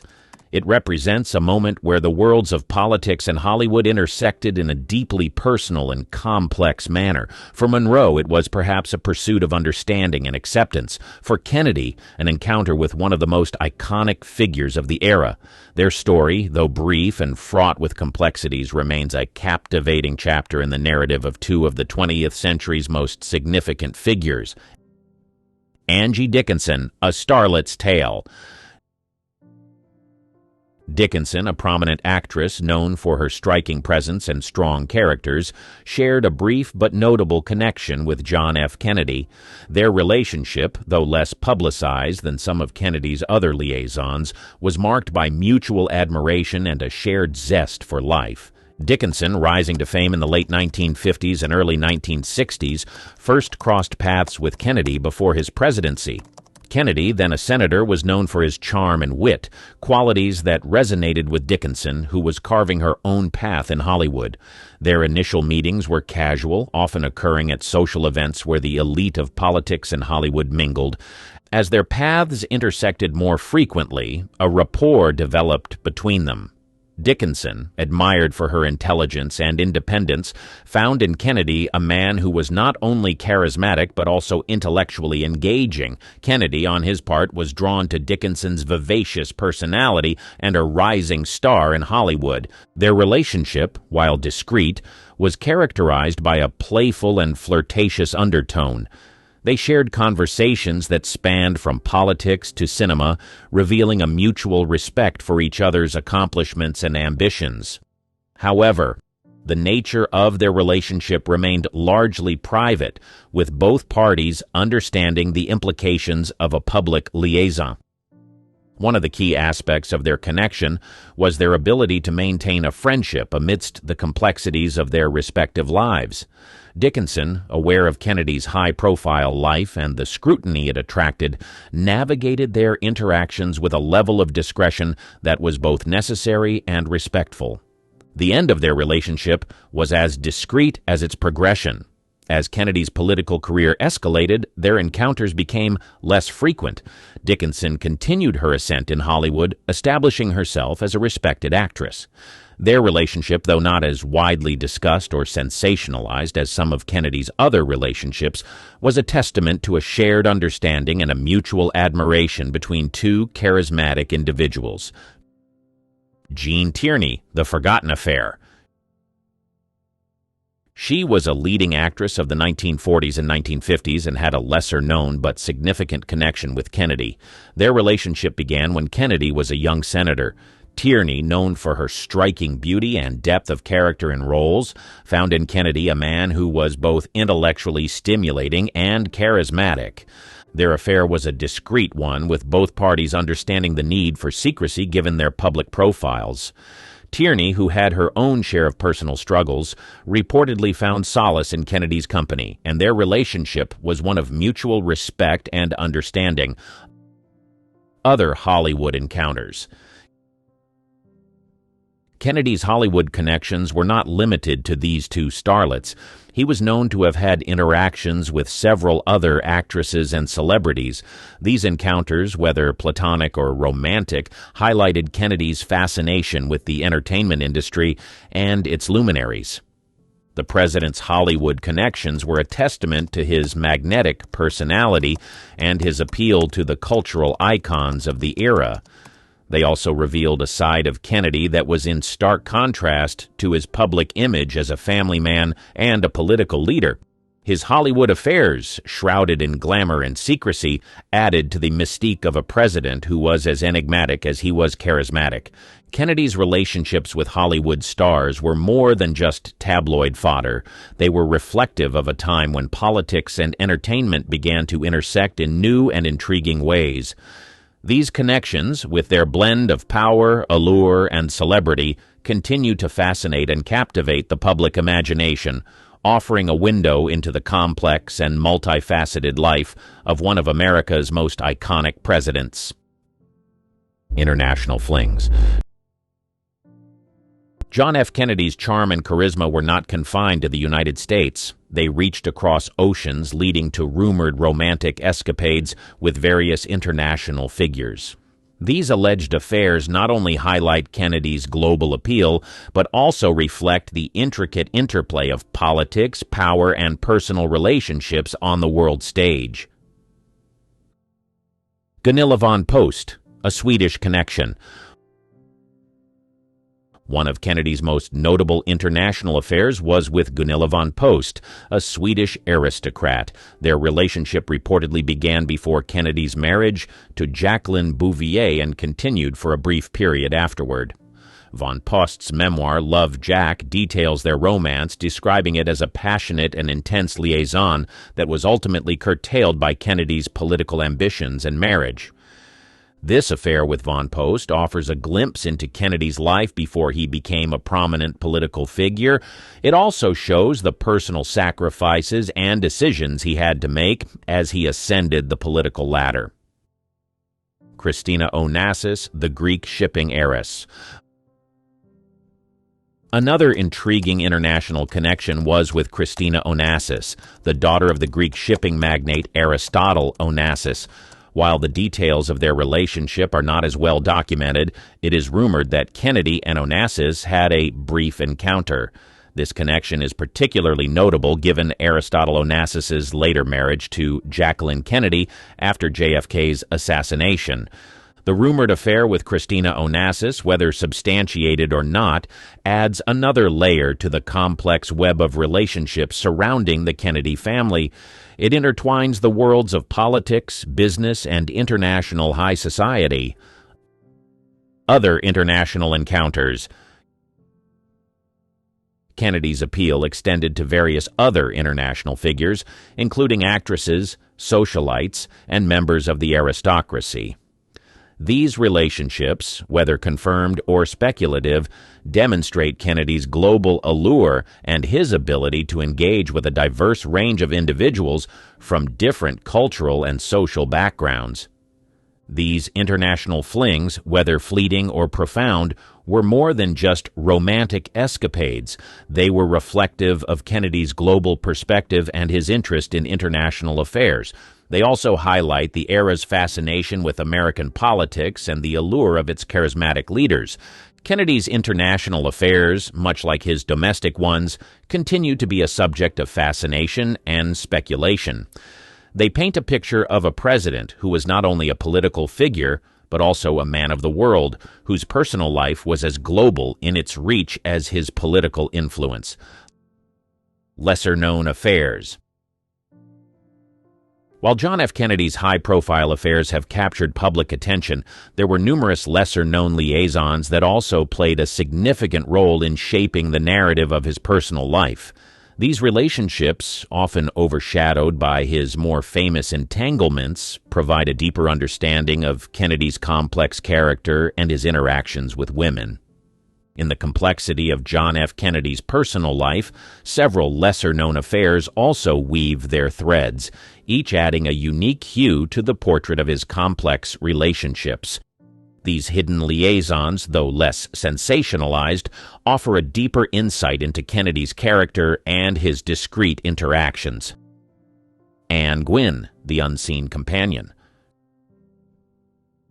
Gwynne, a relatively obscure figure in the grand narrative of Kennedy's affairs, was rumored to have had a brief but intense relationship with the president. Gwynne, a journalist, reportedly met Kennedy through her work. Their connection, though fleeting, was said to be one of mutual intellectual and physical attraction. Gwynne's story is particularly intriguing because it deviates from the pattern of Kennedy's usual liaisons with actresses and socialites. Her relationship with Kennedy highlights his attraction to women of substance and intellect, not just glamour and fame. And Alicia Corning Clark, the hidden flame. Alicia Clark, an artist and socialite, had a relationship with Kennedy that was kept far from the public eye. Their affair, which reportedly took place before Kennedy's presidency, was one of the many that remained hidden, known only to a few.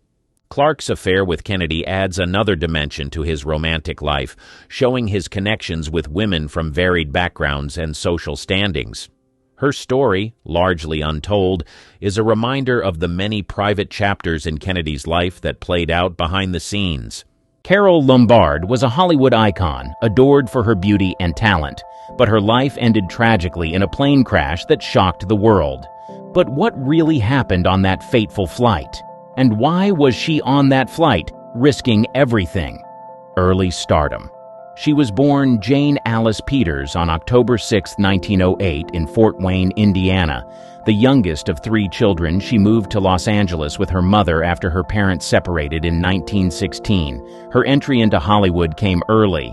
At just 12, she was discovered by director Alan Dwan while playing baseball. This chance encounter led to a small role in the 1921 film A Perfect Crime. Lombard's career truly began in the silent film era. She signed with Fox Film Corporation in 1924 at the age of 16. During this period, she appeared in several films, but a severe car accident in 1925 almost ended her budding career. A scar on her face required plastic surgery, and Fox dropped her contract. Undeterred, she continued to pursue acting. In 1927, she joined the cast of The Plastic Age, starring Clara Bow. This film marked her transition to a more significant role in Hollywood. The same year, she signed a contract with Max Sennett, known for his slapstick comedies. This period honed her comedic skills, which later defined her career. By 1930, she moved to Paramount Pictures, where she gained more substantial roles. Fast and Loose, 1930, was one of her first notable films with Paramount. In 1934, she starred in 20th Century, directed by Howard Hawks. This film was a turning point, establishing her as a top comedic actress. Critics praised her performance, with one stating, "Lombard's wit and charm light up the screen." During the 1930s, her career flourished. She starred in hits like My Man Godfrey, 1936, which earned her an Academy Award nomination for Best Actress. Her performance as Irene Bullock was lauded, showcasing her comedic timing and dramatic talent. The film also starred William Powell, her ex-husband. Despite their divorce in 1933, they remained close friends and professional partners. A defining moment came in 1939 with Made for Each Other, co-starring James Stewart. The film highlighted her versatility, moving seamlessly between comedy and drama. That same year, she married Clark Gable, Hollywood's leading man. Their relationship was closely followed by the public, making them one of the most glamorous couples in the industry. Her ability to draw audiences was evident in box office successes like To Be or Not to Be, 1942. Directed by Ernst Lubitsch, this film was released posthumously and is considered one of her best performances. Her portrayal of Maria Tura, a Polish actress involved in a resistance plot against the Nazis, was both comedic and poignant. In interviews, she often expressed her love for acting and dedication to her craft. "I want to play a variety of roles," she said, "to grow as an actress and to entertain." Her colleagues admired her work ethic and vibrant personality. Director Mitchell Lyson once remarked, "Carole had a natural talent that few could match. She brought life to every scene." By the early 1940s, Lombard had solidified her place as one of Hollywood's brightest stars. Her films were not just popular, but also critically acclaimed, reflecting her talent and hard work. Hollywood's Leading Lady, Carole Lombard's career reached new heights in the 1930s. By then, she had become one of Hollywood's most sought-after actresses. Her versatility and comedic talent set her apart. One of her early successes at Paramount Pictures was No Man of Her Own, 1932, where she starred opposite Clark Gable. Their on-screen chemistry was undeniable, foreshadowing their future off-screen romance. In 1934, 20th Century was released, directed by Howard Hawks. This screwball comedy was a significant milestone. Critics and audiences praised her performance as Lily Garland, a temperamental actress. The New York Times called her a delightful discovery, and her comedic timing became a hallmark of her career. This role cemented her status as a top-tier actress. Lombard's ability to balance comedy with drama was evident in Hands Across the Table, 1935, where she starred with Fred MacMurray. The film was a box office hit, showcasing her range as an actress. She continued this trend with The Princess Comes Across, 1936, and My Man Godfrey, 1936. In the latter, her role as Irene Bullock, a zany socialite, earned her an Academy Award nomination for Best Actress. Her ex-husband, William Powell, played the title role, and their on-screen dynamic was electric. Throughout the late 1930s, Lombard starred in a series of successful films. Nothing Sacred, 1937, directed by William A. Wellman, was a notable success. It was one of the first Technicolor screwball comedies and showcased her comedic brilliance. Her performance as Hazel Flagg, a woman pretending to be dying, was both hilarious and touching. Another highlight was True Confession, 1937, where she played a woman who falsely confessed to a murder. Her knack for blending humor with more serious themes was a testament to her skill. In Fools for Scandal, 1938, she continued to shine, although the film itself received mixed reviews. Even in less successful projects, her performances were often the redeeming factor. Off-screen, Lombard was known for her lively personality and dedication to her craft. She was frequently quoted as saying, "I live to act," reflecting her passion for her work. Directors and co-stars often praised her professionalism. Fred MacMurray once said, "Working with Carole was a joy. She was always prepared and brought such energy to the set." In 1939, her career and personal life intertwined dramatically. She married Clark Gable on March 29, 1939, in Kingman, Arizona. The marriage was highly publicized, as both were major Hollywood stars. Their union was seen as a perfect match, and they quickly became Hollywood royalty. Lombard's films continued to be successful in the early 1940s. Vigil in the Night, 1940, showcased her dramatic talents, while Mr. and Mrs. Smith, 1941, directed by Alfred Hitchcock, returned her to her comedic roots. The latter film was notable for being Hitchcock's only foray into screwball comedy. Her role as Anne Smith, a woman who discovers her marriage is legally invalid, was both charming and witty. Her final completed film, To Be or Not to Be, 1942, directed by Ernst Lubitsch, was a masterpiece. Released after her death, it remains one of her most acclaimed performances.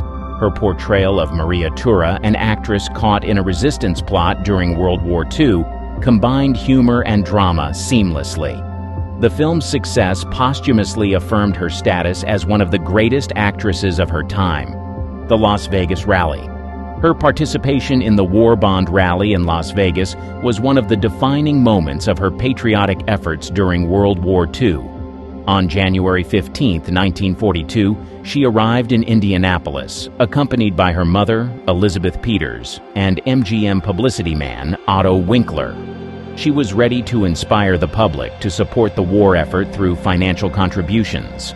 The rally was held at the Indiana State House, where thousands of enthusiastic supporters gathered to see Lombard. Her star power was undeniable, and her passionate speech resonated with the crowd.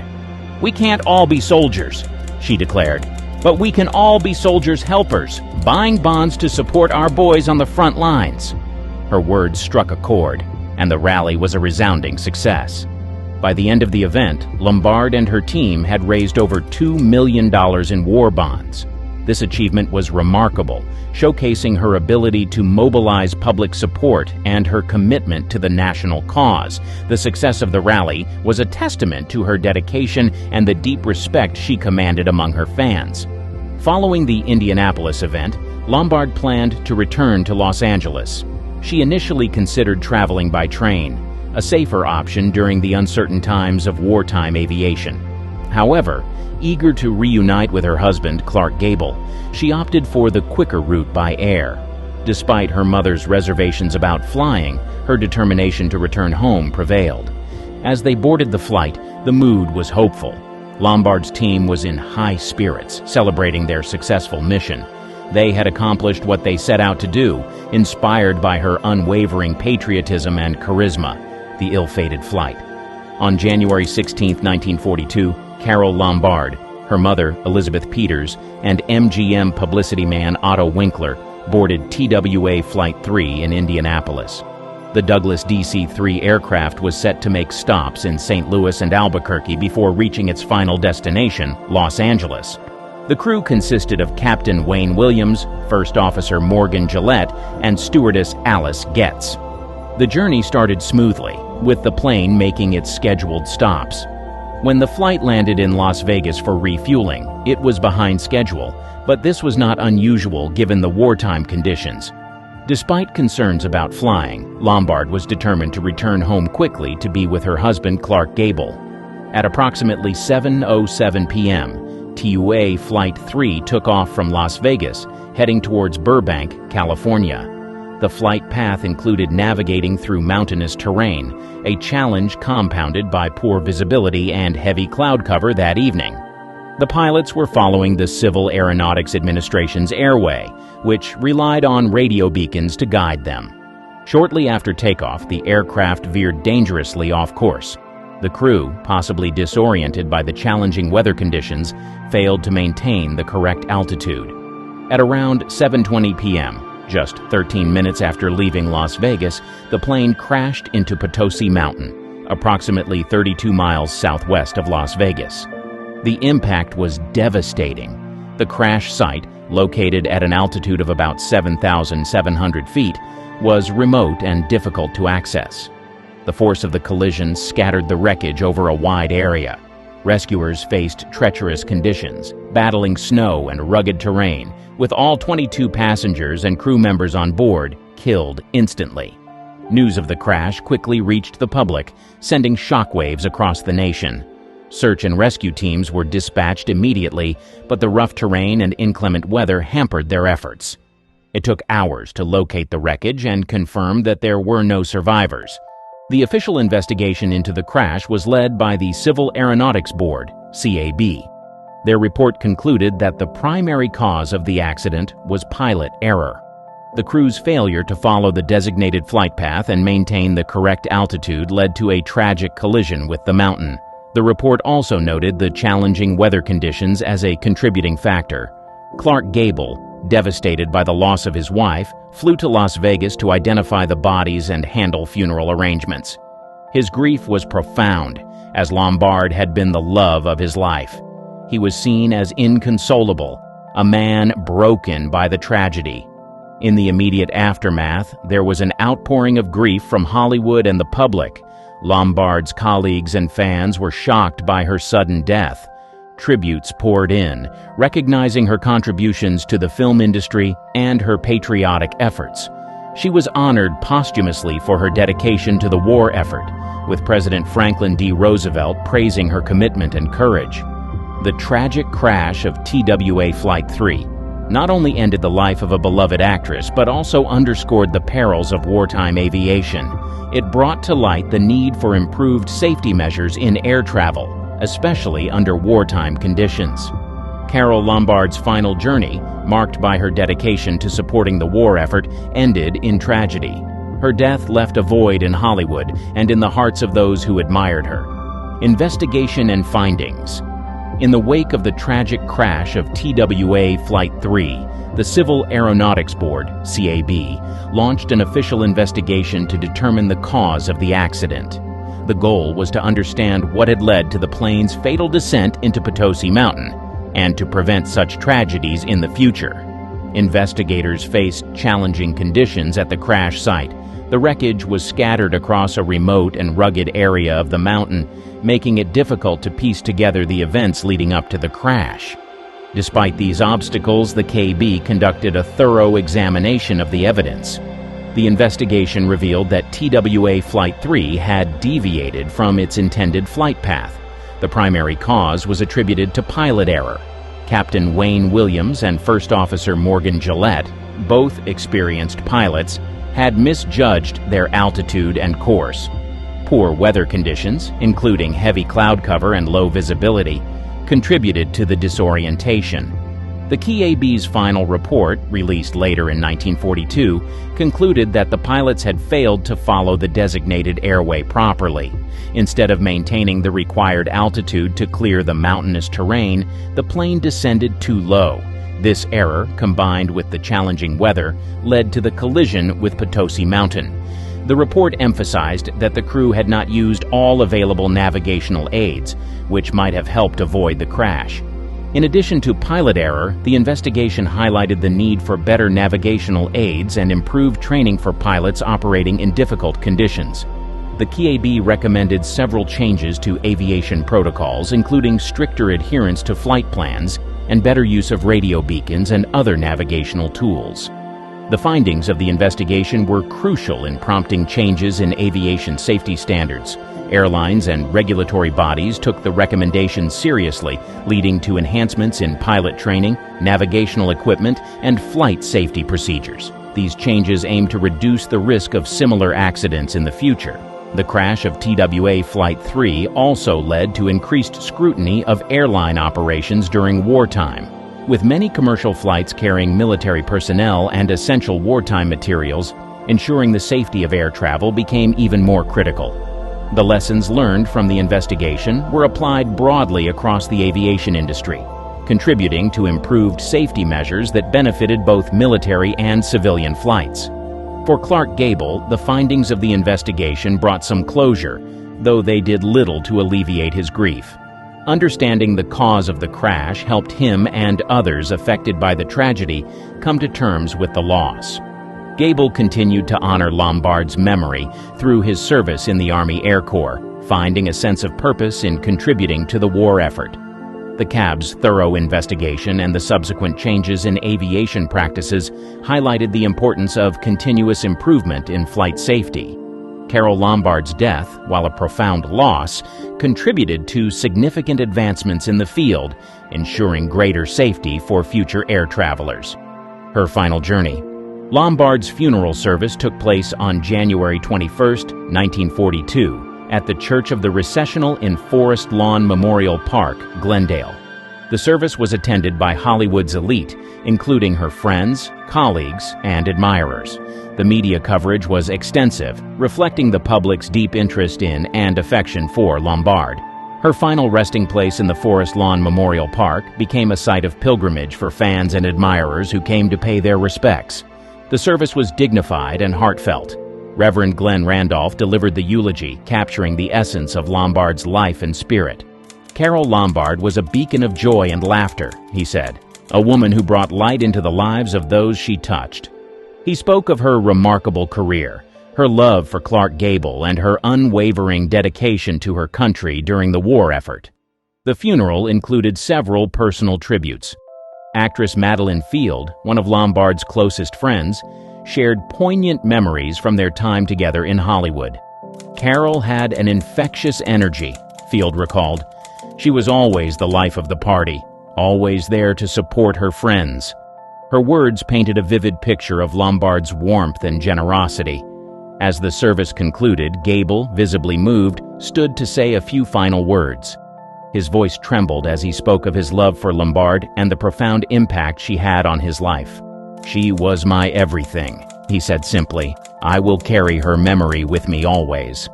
His heartfelt tribute deeply touched those in attendance. The funeral procession to Lombard's final resting place was a solemn affair. As her casket was lowered into the ground, there was a palpable sense of loss among the mourners. Gable, surrounded by close friends and family, stayed by the graveside for several moments, saying a private goodbye to his beloved wife. In the days and weeks that followed, tributes to Lombard continued to pour in from across the country. Hollywood paused to remember one of its brightest stars, and the public mourned the loss of a beloved figure. Her final film, To Be or Not to Be, was released posthumously in March 1942, receiving critical acclaim and serving as a fitting tribute to her talent and legacy. Clark Gable's tribute. The death of Carole Lombard was a crushing blow to Clark Gable, who had lost not only his wife but also his closest confidant and beloved partner. In the days following the tragic accident, Gable struggled to cope with the overwhelming grief. Friends and colleagues noted that he was a changed man, deeply affected by the sudden loss of Lombard. Gable, known for his strong and stoic public persona, found himself at a loss. The couple had been married for less than 3 years, but their relationship had been intense and passionate. Gable described her as his soulmate, and her death left a void in his life that he struggled to fill. In the immediate aftermath of the crash, Gable's actions spoke volumes about his love for his wife. He personally identified her body and those of her mother and Otto Winkler, a task that left him visibly shaken. The experience was harrowing, but it was one Gable felt he needed to endure himself. "It was the hardest thing I've ever had to do," he reportedly confided to a close friend. Determined to honor Lombard's memory, Gable sought ways to channel his grief into something meaningful. In June 1942, just months after her death, he enlisted in the United States Army Air Corps. This decision was both a tribute to Lombard's patriotic spirit and a reflection of his own desire to contribute to the war effort, something she had been passionately involved in before her death. Gable's enlistment was a significant event. He was 41 years old at the time, an age when most would not consider military service, especially given his stature as a Hollywood icon. However, his commitment was unwavering. He underwent basic training at Miami Beach and then attended officer candidate school, graduating as a second lieutenant. The press widely covered his decision to join the military, and it resonated with the public as a powerful gesture of dedication and love. During his service, Gable was assigned to the 1st Motion Picture Unit, where he helped produce propaganda and training films. However, he also saw active duty. In 1943, he was sent to Europe as part of a 6-man film crew to document aerial gunners missions for the Army Air Forces. Gable flew 5 combat missions over Germany, earning the Air Medal and the Distinguished Flying Cross for his bravery. Gable's service was a way to stay close to Lombard in spirit. He carried a photograph of her with him, drawing strength from her memory during difficult moments. Fellow soldiers noted his quiet determination and the personal drive that seemed to fuel his actions. "He was doing it for Carole," one of his comrades recalled. "Everything he did over there was in her name." After the war, Gable returned to Hollywood, but he was never the same. The loss of Lombard had left an indelible mark on him. Though he continued to work and delivered several memorable performances, those who knew him well sensed a change. He threw himself into his roles, perhaps finding solace in the craft that had brought him and Lombard together. What happens when a Hollywood bombshell defies the odds and takes on the studio system? Ann Sheridan's journey in The Doughgirls is more than just a film role. It's a saga of grit, glamour, and groundbreaking success. From backstage conflicts to box office triumphs, uncover how Sheridan's tenacity and talent redefined her career and left an indelible mark on Hollywood. The rise of Hollywood's oomph girl. Born Clara Lou Sheridan on February 21, 1915 in Denton, Texas, Ann Sheridan quickly became one of Hollywood's most recognized faces. Her career began after winning a beauty contest at Paramount Pictures, leading to her first film appearance in Search for Beauty, 1934. Although initial roles were minor, her undeniable talent and striking look soon earned her more significant parts. By 1939, Warner Brothers recognized her potential and signed her to a contract. The studio's decision was a pivotal moment, transforming her into a star. In Angels with Dirty Faces, 1938, Sheridan's portrayal of Laurie Ferguson showcased her acting range and garnered critical acclaim. Her performance alongside James Cagney and Humphrey Bogart marked her as a formidable talent in Hollywood. Following this success, she became known as the Oomph Girl, a nickname she famously disliked. Despite her objections, the moniker stuck, and she embraced it professionally. In an interview with Photoplay magazine in 1939, she remarked, "I'm sorry now I ever had my hair bobbed. I'm sorry I ever posed for that silly picture. I'm sorry about all of this oomph business." Her career continued to soar with hits like They Drive By Night, 1940, and King's Row, 1942. In King's Row, Sheridan's role as Randy Monahan solidified her reputation. The film's success and her performance led to more leading roles. By the early 1940s, Sheridan was one of Warner Brothers' top stars. Her popularity wasn't just limited to the silver screen. During World War II, she was a prominent figure in the war effort, participating in USO tours and promoting war bonds. In a 1943 interview with the Los Angeles Times, Sheridan said, "If I can do something to help, no matter how small, I'll do it." The Doughgirls script acquisition. In the early 1940s, Warner Brothers was looking for a fresh and engaging comedy to lift the spirits of wartime America. The search led them to a popular Broadway play titled The Doughgirls, written by Joseph Fields. The play, which debuted in 1942, was a hit on the stage, known for its sharp wit and humorous take on the chaotic housing situation in Washington, D.C. during World War II. The success on Broadway convinced Warner Bros. Executives that it had great potential as a film. Warner Brothers purchased the film rights to The Doughgirls in 1943. The studio believed that the play's humorous and topical content would translate well to the screen. They began assembling a strong cast to ensure the film's success. Anne Sheridan was quickly identified as the perfect fit for the lead role of Edna Stokes, a sharp-witted and resilient woman caught up in the comedic chaos of wartime housing. Jack L. Warner, the head of Warner Brothers, personally approached her for the role. He believed her star power and comedic timing were crucial for the film's success. In a memo dated February 12, 1944, Warner wrote, "Sheridan has the charm and the comedic edge that this film needs. She is our top choice for Edna Stokes." Sheridan, who had just completed a successful run in Shine On Harvest Moon, 1944, was excited about the project. She saw it as an opportunity to showcase her comedic skills and take on a role that was both challenging and entertaining. In a letter to her agent, dated March 1, 1944, she expressed her enthusiasm. "The Doughgirls is exactly the kind of film I want to be part of. It's funny, it's smart, and it's exactly what people need right now." The casting process for the film was meticulous. Alongside Sheridan, Warner Brothers brought in seasoned actors like Alexis Smith, Jane Wyman, and Jack Carson to round out the ensemble. Each actor brought their unique flair to the project, promising a dynamic and engaging film. By mid-1944, the script adaptation was complete, and pre-production began in earnest. Warner Brothers ensured that the transition from stage to screen retained the play's original charm and humor. The studio also made sure that the film's production design and costumes reflected the period accurately, immersing audiences in the wartime setting. With the script finalized and the cast assembled, The Doughgirls was ready to move into the production phase. The stage was set for a film that would not only entertain, but also bring a much-needed lightheartedness to a country in the midst of war. Pre-production buzz. As Warner Brothers geared up for the production of The Doughgirls, excitement within the studio and the industry grew. The combination of a successful Broadway play, a stellar cast, and a promising script generated significant buzz. Anne Sheridan, in particular, was at the center of this anticipation, as her involvement was seen as a major draw for audiences. Pre-production activities kicked off in the summer of 1944. Warner Brothers put together a dedicated team of professionals to ensure the film's success.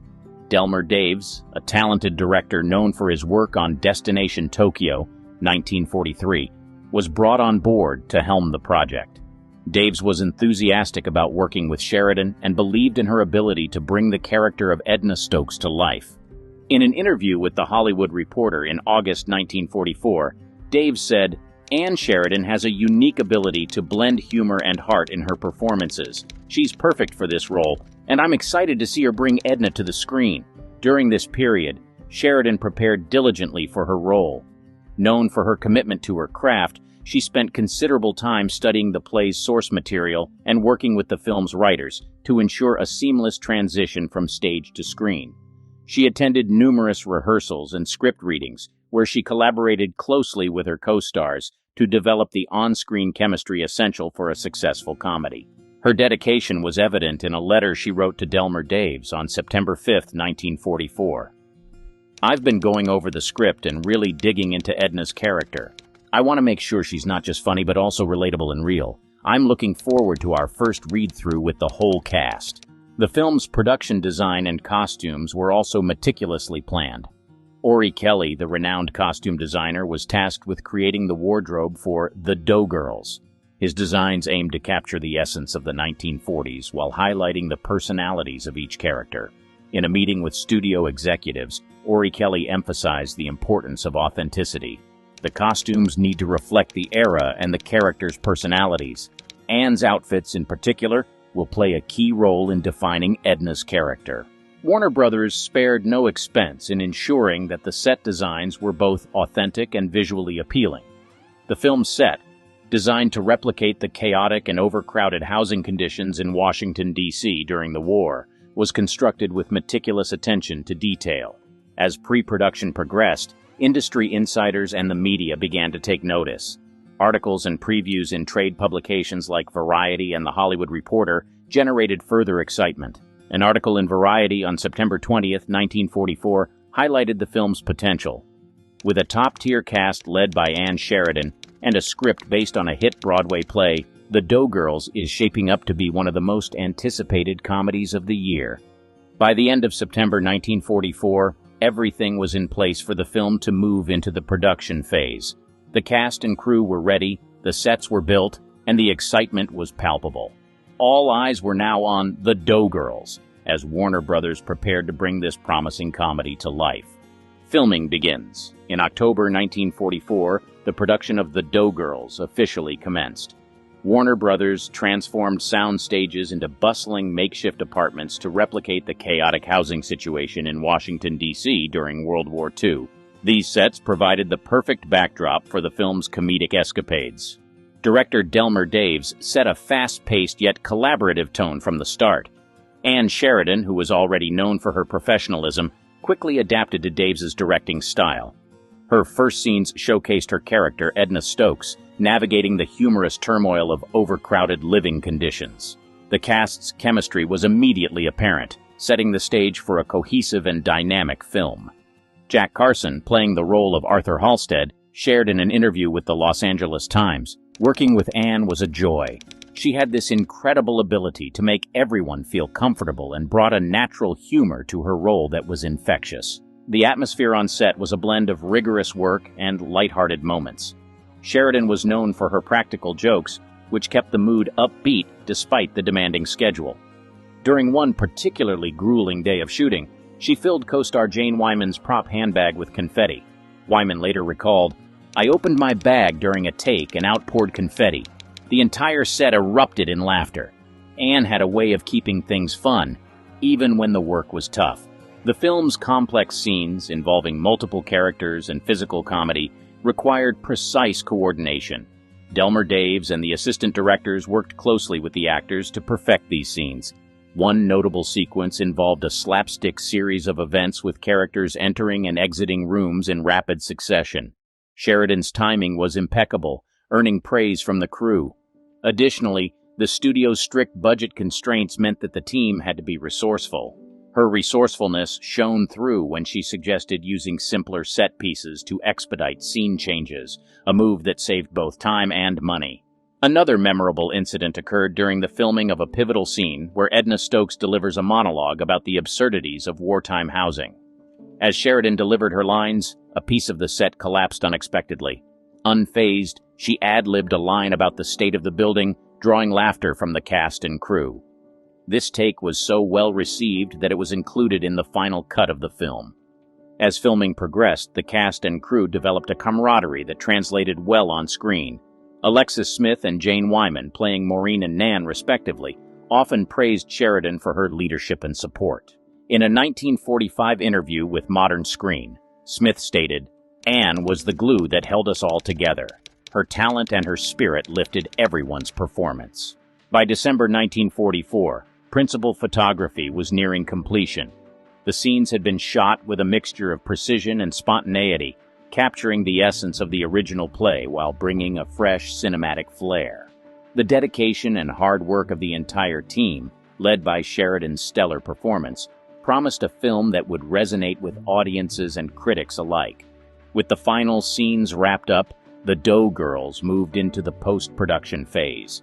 The film's journey from script to screen had been filled with challenges, laughter, and remarkable teamwork. Ann Sheridan's role in this journey was pivotal, her talent and determination ensuring that The Doe Girls would be a standout comedy in Warner Brothers' 1945 lineup. On-set challenges. The Doe Girls production faced numerous challenges that tested the resilience and creativity of the cast and crew. Despite the lighthearted nature of the film, the behind-the-scenes work was anything but easy. Technical difficulties, scheduling conflicts, and external pressures from the studio created a demanding environment. One of the most persistent challenges was dealing with the tight filming schedule. Warner Brothers had allocated a limited time frame to complete the movie, aiming to release it while wartime comedies were still in high demand. This led to long hours on set and a rigorous shooting schedule. Delmer Daves, the director, often pushed the cast to their limits to stay on track. Ann Sheridan's dedication was instrumental in navigating these pressures. She maintained a positive attitude and encouraged her co-stars, which helped keep morale high. In a letter to her friend and fellow actress Bette Davis, Sheridan wrote, "We're working long hours, but the team spirit here is incredible. We're all determined to make this a great film." Technical issues were another significant hurdle. The film required complex set pieces to recreate the chaotic housing scenarios central to the plot. Frequent malfunctions with these sets disrupted filming. One particularly troublesome scene involved a revolving door that repeatedly jammed. This scene was crucial for a comedic sequence, and its delays frustrated the entire crew. Sheridan's patience and improvisational skills proved invaluable during these moments. During one of the breakdowns, she suggested altering the blocking to work around the malfunction. This quick thinking saved valuable time and kept the production moving. Studio interference also posed challenges. Warner Brothers executives closely monitored the production, frequently visiting the set and suggesting changes. These interruptions sometimes clashed with Delmer Daves' vision for the film, causing tension. Ann Sheridan often acted as a mediator, using her status and rapport with the executives to maintain a balance between creative integrity and studio demands. A notable incident occurred when the studio insisted on a scene change that Daves felt would undermine the film's comedic flow. She arranged a meeting with Jack Warner to discuss the issue. She diplomatically presented their case, emphasizing the importance of the scene as originally conceived. Her persuasive argument convinced Warner to allow them to proceed as planned, demonstrating her influence and commitment to the project. Despite the pressures and obstacles, the cast and crew's camaraderie grew stronger. Sheridan's leadership and sense of humor played a significant role in fostering this unity. She frequently organized impromptu gatherings after long shooting days, where everyone could relax and bond. These moments of respite were crucial for maintaining a positive atmosphere on set. Notable scenes. As the Doe Girls production continued, several key scenes stood out, showcasing the comedic talent and chemistry of the cast, particularly Ann Sheridan. These scenes became iconic moments in the film, highlighting the absurdities of wartime housing and her impeccable comedic timing. One of the most memorable scenes involved Sheridan's character, Edna Stokes, attempting to navigate a chaotic apartment filled with multiple tenants. The sequence required precise timing and coordination as characters entered and exited rooms in rapid succession, creating a whirlwind of confusion and comedy. Sheridan's ability to deliver her lines with perfect timing and maintain her composure amid the chaos was crucial to the scene's success. Delmer Daves, the director, had high praise for her performance in this sequence. In an interview with The Hollywood Reporter, he said, "Ann's timing was flawless. She brought a natural energy to the scene that elevated the entire cast's performance. Watching her work was like seeing a masterclass in comedic acting." Another standout moment was a scene where Edna, in a fit of frustration, delivers a monologue about the absurdities and challenges of living in an overcrowded apartment during the war. This scene allowed Sheridan to showcase her range, blending humor with a touch of pathos. The monologue, penned by screenwriter James V. Kern, was both funny and poignant, capturing the audience's attention. During the filming of this scene, Sheridan's emotional depth and sincerity were evident. Her delivery was so compelling that it moved many crew members to tears. Jane Wyman, who played Nan, later recounted in an interview, "Ann's performance in that monologue was extraordinary. She managed to capture the frustration and resilience of her character in a way that was both hilarious and heart-wrenching." A particularly challenging scene involved a series of physical comedy routines, including a slapstick sequence where Edna tries to fix a broken bed. The scene required Sheridan to perform complex physical stunts, including falling off the bed and getting tangled in the sheets. Her background in physical comedy and her athleticism were on full display, impressing both the cast and crew. One of the film's funniest moments came from an unscripted incident. During a scene where Edna is trying to cook dinner in the cramped apartment kitchen, a prop malfunctioned, causing a pot to explode unexpectedly. Sheridan's quick thinking led her to ad-lib a line about the hazards of wartime cooking, which fit seamlessly into the scene, and left the cast and crew in stitches. Delmer Daves decided to keep the take in the final cut, recognizing the genuine humor it added to the film. Battling behind the scenes. During the production of The Dough Girls, frequent interference from Warner Brothers executives clashed with Delmer Daves' vision and the cast's creative process. The studio insisted on altering key scenes to make them more commercially appealing, which Delmer Daves resisted, aiming to preserve the film's integrity. Ann Sheridan played a crucial role in these negotiations. Her star power and rapport with studio executives allowed her to advocate for the creative team's vision. In a meeting with Jack Warner, she argued against dumbing down the humor, which she believed would undermine the film's quality and insult the audience's intelligence. Jack Warner acknowledged her concerns in a memo, agreeing to a balanced approach. Despite this victory, studio demands continued to create friction, often disrupting filming. Sheridan's leadership and diplomatic skills were instrumental in maintaining morale. She frequently acted as a buffer, negotiating compromises that allowed the film to stay true to its original vision. Her ability to navigate these challenges earned her respect from both the creative team and the studio. One major contention was the film's ending. The studio wanted a more conventional conclusion, while Daves and the writers preferred a nuanced ending. Sheridan suggested a revised ending that satisfied both visions, preserving the film's integrity. Her role in these negotiations was pivotal, ensuring The Dough Girls retained its charm and wit despite external pressures. Publicity and premiere. As The Dough Girls neared completion, Warner Brothers launched an extensive publicity campaign to generate buzz around the film. The studio knew that Ann Sheridan's star power was a major draw, and they centered much of their marketing efforts around her. Publicity stills of Sheridan, often showcasing her in glamorous attire, were released to magazines and newspapers. The tagline, "Ann Sheridan in her funniest role yet," appeared in various promotional materials. Warner Brothers understood that her comedic talents and popular appeal would attract audiences eager for lighthearted entertainment during wartime. Warner Brothers scheduled the film's premiere for December 25, 1944, aiming to capitalize on the holiday season. The premiere was held at the prestigious Grauman's Chinese Theater in Hollywood, a fitting venue for such a high-profile release. The event was a star-studded affair, with many of Hollywood's biggest names in attendance. The positive reception continued as reviews started to pour in. Critics praised the film for its sharp humor, engaging storyline, and strong performances. The New York Times review highlighted her role. Ann Sheridan shines in The Dough Girls, delivering a performance that is both delightful and nuanced. Her portrayal of Edna Stokes is a testament to her versatility and talent. Box office numbers from the opening week further underscored the film's success. The Dough Girls quickly became one of Warner Brothers' top-grossing films of the year. The studio's investment in the film and its extensive publicity campaign paid off handsomely. She was immortalized as Princess Leia in Star Wars. But Carrie Fisher's real-life journey was a saga of its own.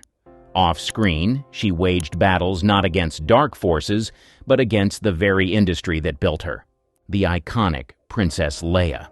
Carrie Fisher landed the role of Princess Leia in 1975. Born into Hollywood royalty as the daughter of Debbie Reynolds and Eddie Fisher, she was no stranger to the entertainment industry. Fisher had studied acting at the Central School of Speech and Drama in London and appeared in the film Shampoo before auditioning for Star Wars. The casting process for Star Wars was extensive. George Lucas, the creator, was looking for fresh faces to play the lead roles. Carrie Fisher, then 19 years old, was one of many young actresses vying for the part. Lucas auditioned her alongside other hopefuls, including Amy Irving and Cindy Williams. Her unique blend of wit, charm, and strength caught Lucas's attention. Fisher's audition tape shows her delivering Leia's lines with a combination of vulnerability and defiance, qualities that would define the character. Lucas saw potential in her ability to portray a princess who was also a fierce leader. After several rounds of auditions, she was chosen to play Princess Leia, a decision that would change her life forever. Star Wars: A New Hope was released in 1977 and became a cultural phenomenon. Fisher's portrayal of Leia brought the character to life in a way that resonated with audiences. She became a symbol of strength and resilience, breaking away from the traditional damsel in distress trope. Despite Leia's royal status, Fisher played her with a down-to-earth toughness that made her relatable. The iconic white dress and cinnamon bun hairstyle were subjects of debate. Fisher found the hairstyle uncomfortable and the dress impractical. In interviews, she often joked about the lack of underwear in space, a mandate from Lucas to avoid visible lines. These details added to her discomfort, but also highlighted her sense of humor and willingness to speak out. George came up to me the first day of filming and gave me a roll of gaffer tape and told me it was for my chest, she recalled with her trademark wit. Fisher's own struggles mirrored Leia's resilience. She faced personal battles, including issues with substance abuse and mental health. These struggles were well documented in her autobiographies, Postcards from the Edge and Wishful Drinking. Her honesty about her life added another layer to the character she portrayed. It made Leia's strength and vulnerability more relatable to audiences. On set, she was known for her wit and intelligence. She formed close bonds with her co-stars, particularly Mark Hamill and Harrison Ford.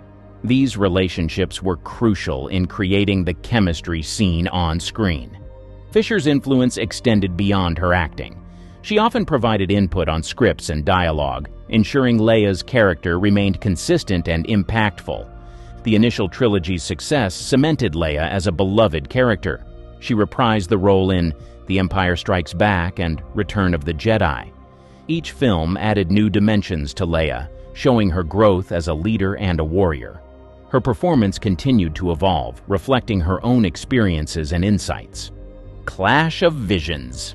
During the production of the original Star Wars trilogy, creative differences often surfaced between Carrie Fisher and the executives.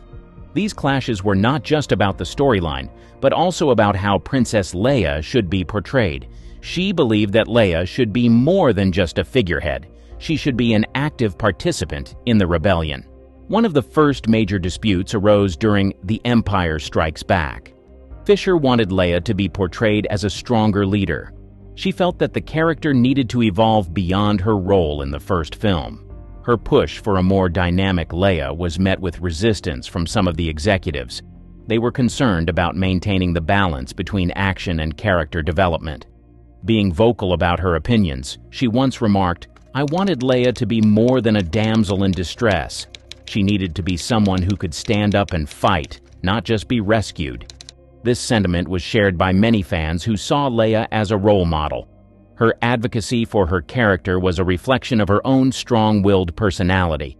The disagreements weren't limited to Leia's role in the story. She often found the lines written for Leia to be stilted and unrealistic. Fisher, who was also a writer, would frequently suggest changes to make the dialogue more natural. Her input was not always welcomed, but she persisted. "If I'm going to say these lines, they need to sound like something a real person would say," she argued. These battles were not always successful. There were times when the executive's vision prevailed. However, her persistence in advocating for her character ensured that Leia remained a strong and independent figure throughout the trilogy. Her influence can be seen in the way Leia's character was developed, from a princess in distress to a leader of the rebellion. Her persistence often led to memorable moments. For instance, during the filming of Return of the Jedi, Fisher advocated for a scene where Leia kills Jabba the Hutt. This act of defiance and strength was crucial in showcasing Leia's evolution as a character. The hairdo debate, the infamous cinnamon bun hairstyle of Princess Leia, became an iconic part of her character, but it was a significant point of contention between Carrie Fisher and the Star Wars production team. The hairstyle was designed by makeup artist Pat McDermott, who was inspired by Mexican revolutionary women from the early 20th century. George Lucas wanted a look that would stand out and be easily recognizable, something that hadn't been seen before in science fiction.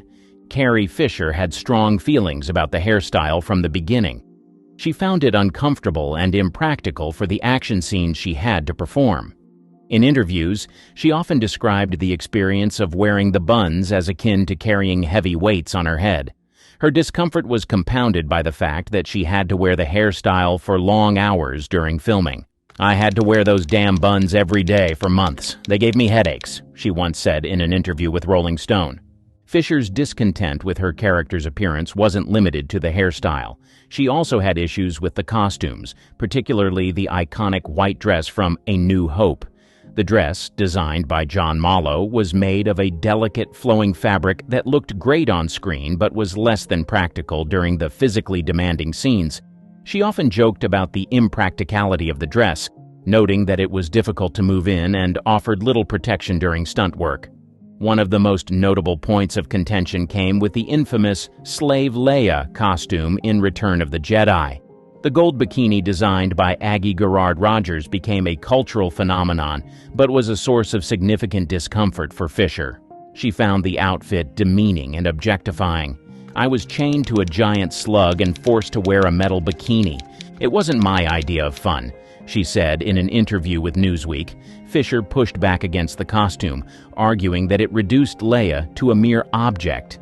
Her protests were largely ignored by the production team, but she found ways to reclaim some control. In the scene where Leia kills Jabba the Hutt is viewed as a symbolic act of defiance against the objectification she felt. The hair and costume debates were part of a larger issue she faced regarding the portrayal of Leia. She wanted the character to be seen as a strong, independent leader, not just a figurehead or an object of male desire. These battles over appearance were a reflection of the broader fight for respect and equality in Hollywood. Script revisions and secret changes. Carrie Fisher was not just an actress but also a talented writer. Her skills came in handy during the production of the Star Wars trilogy, where she often found herself rewriting lines and suggesting changes to the script. This input was invaluable in making Princess Leia's dialogue more authentic and engaging. One of the most famous instances of her influence was during the filming of The Empire Strikes Back. The original script for the scene where Han Solo is about to be frozen in carbonite had Leia saying, "I love you," to which Han was supposed to reply, "I love you too." Both Fisher and Harrison Ford felt this was out of character for the roguish Han. After much discussion, Ford ad-libbed, "I know," a line that has since become iconic. Fisher's influence on the script extended beyond dialogue. She had a keen sense of character development and often provided feedback on how Leia's character should evolve. During the filming of Return of the Jedi, Fisher advocated for Leia to have more action scenes and to play a more significant role in the defeat of the Empire. She wanted Leia to be portrayed as a true leader and warrior, not just a love interest or a figurehead. Her input led to scenes like Leia's rescue of Han Solo from Jabba the Hutt, where she famously kills Jabba herself. The executives and some creative team members were often resistant to her suggestions. However, her persistence paid off. She would often work late into the night, rewriting her lines to make them more realistic and compelling. Fisher's dedication to the character and her commitment to authenticity were evident in every revision she made. During the production of the original trilogy, there was a constant fear of leaks. This secrecy extended to script changes and revisions, many of which were made without the knowledge of the entire cast and crew. So she would often work privately with directors and writers, ensuring that her changes were implemented without drawing too much attention. Fisher's contributions to the script were not limited to her own character. She often provided input on the overall story and other characters' dialogue. Her understanding of the Star Wars universe and her ability to see the bigger picture made her a valuable asset to the creative team. Balancing humor with serious moments added depth to the films, making them more engaging and relatable for audiences. The Force Awakens for equality. Carrie Fisher's fight for gender equality in Hollywood was an ongoing struggle that mirrored her battles on the Star Wars set. She was acutely aware of the gender disparities in the film industry, and she used her platform to advocate for stronger roles and fair treatment for women. Her efforts on behalf of Princess Leia were a significant part of this broader fight. From the beginning, Fisher pushed for Leia to be portrayed as a capable leader, not just a supporting character. She fought for equal screen time and substantial dialogue, ensuring that Leia's contributions to the story were as important as those of her male counterparts. This was a bold stance in the late 1970s and early 1980s, a time when female characters were often relegated to secondary roles. She supported her female colleagues and spoke out against the systemic sexism in the industry. Fisher was known for her candid remarks and sharp wit, often using humor to highlight serious issues. In a 2015 interview with The Guardian, she said, "I signed away my likeness for free. In those days, there was no such thing as a likeness. There was no merchandising tied to movies." This quote underscores the broader issue of how female actors were often exploited financially. The fight for equal pay was another significant aspect of Fisher's battle. During the original trilogy, the disparity between her salary and those of her male co-stars was stark. While she was paid a fraction of what Harrison Ford earned, she continued to push for fair compensation. This issue of pay equity was not unique to Fisher, but was symptomatic of the industry as a whole. Her willingness to speak out brought attention to these inequities and inspired other actors to do the same. She advocated for the inclusion of more strong female characters, not just in lead roles, but throughout the storyline. Her efforts helped pave the way for characters like Rey, played by Daisy Ridley, and Jyn Erso, played by Felicity Jones. These characters embodied the strength, resilience, and leadership qualities that Fisher championed for Leia. One of her most significant contributions to the fight for equality was her work on The Force Awakens. Returning to the franchise after several decades, Fisher found a new generation of filmmakers more receptive to her ideas. She worked closely with director J.J. Abrams to ensure that Leia's character reflected the progress made in gender representation. Her input helped shape Leia into General Organa, a seasoned leader and military strategist, a role that commanded respect and authority. Fisher's advocacy wasn't limited to her on-screen work. She was a vocal critic of Hollywood's beauty standards and the pressure on women to conform to unrealistic ideals. Fisher often spoke about her struggles with body image and the impact of these pressures on her mental health. In a 2011 interview with ABC News, she said, "I think of my body as a side effect of my mind." The weight of stardom. Carrie Fisher's journey through the Star Wars saga was not without its personal and professional challenges. The weight of stardom brought immense pressure, impacting her mental and physical health. Fisher's battles with substance abuse and her struggles with bipolar disorder were well documented, reflecting the darker side of fame. She first entered the world of substance abuse during the filming of The Empire Strikes Back. The intense pressure of living up to the expectations of her iconic role led her to self-medicate. Fisher candidly discussed her addiction in her autobiographies, Postcards from the Edge and Wishful Drinking. In Postcards from the Edge, she fictionalized her own experiences, portraying a young actress dealing with addiction and the pressures of Hollywood. In a 2008 interview with Vanity Fair, Fisher admitted, "Drugs made me feel more normal. They contained me." Her openness about her struggles helped to destigmatize mental health issues and substance abuses, encouraging others to seek help. Her honesty was groundbreaking in an industry that often glossed over such problems. She often linked her substance use to attempts at self-medicating her mental health conditions, a common scenario for many who struggle with similar issues but lack proper diagnosis or treatment. In her 30s, Fisher underwent electroshock therapy, a treatment she spoke about with both humor and gravity. She described the process in her memoir, Shockaholic, explaining how it helped alleviate her depression, a frequent companion of her bipolar disorder. This treatment, though effective for her, also led to some memory loss, which she addressed publicly with her characteristic wit. In her one-woman show, Wishful Drinking, she shared her experiences with humor and resilience, helping to break down the stigma surrounding mental illness.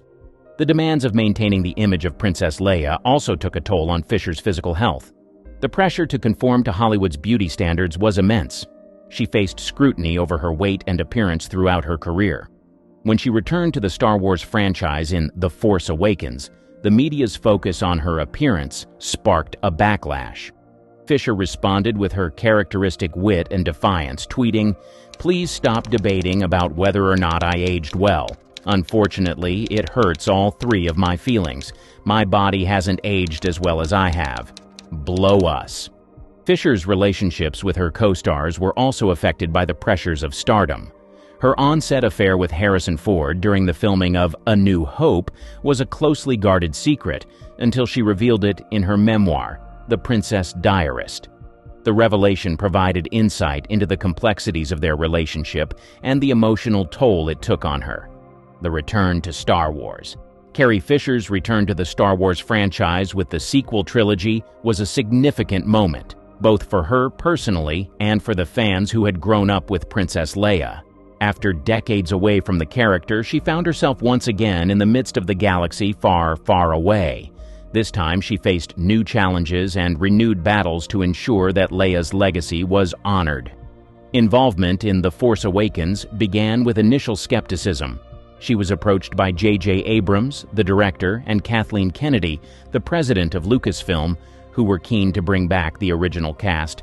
Fisher was excited but cautious about how Leia would be portrayed. She wanted to ensure that Leia's character had evolved in a meaningful way and wasn't just a nostalgic callback. One of her primary concerns was how to portray an older Leia.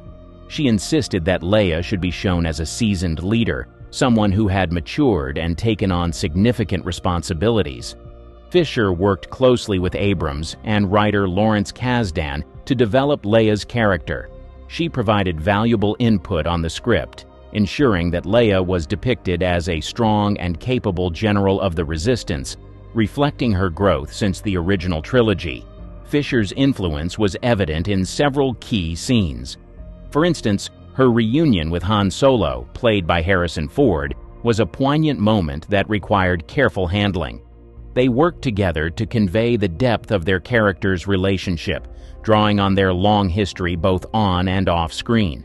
The scene where Leia and Han discuss their lost son, Kylo Ren, is particularly challenging. Fisher's insistence on portraying the emotional complexity of Leia's situation added a layer of depth to the character. The costume design for General Leia was another area where Fisher left her mark. She collaborated with costume designer Michael Kaplan to create a look that was both practical and dignified.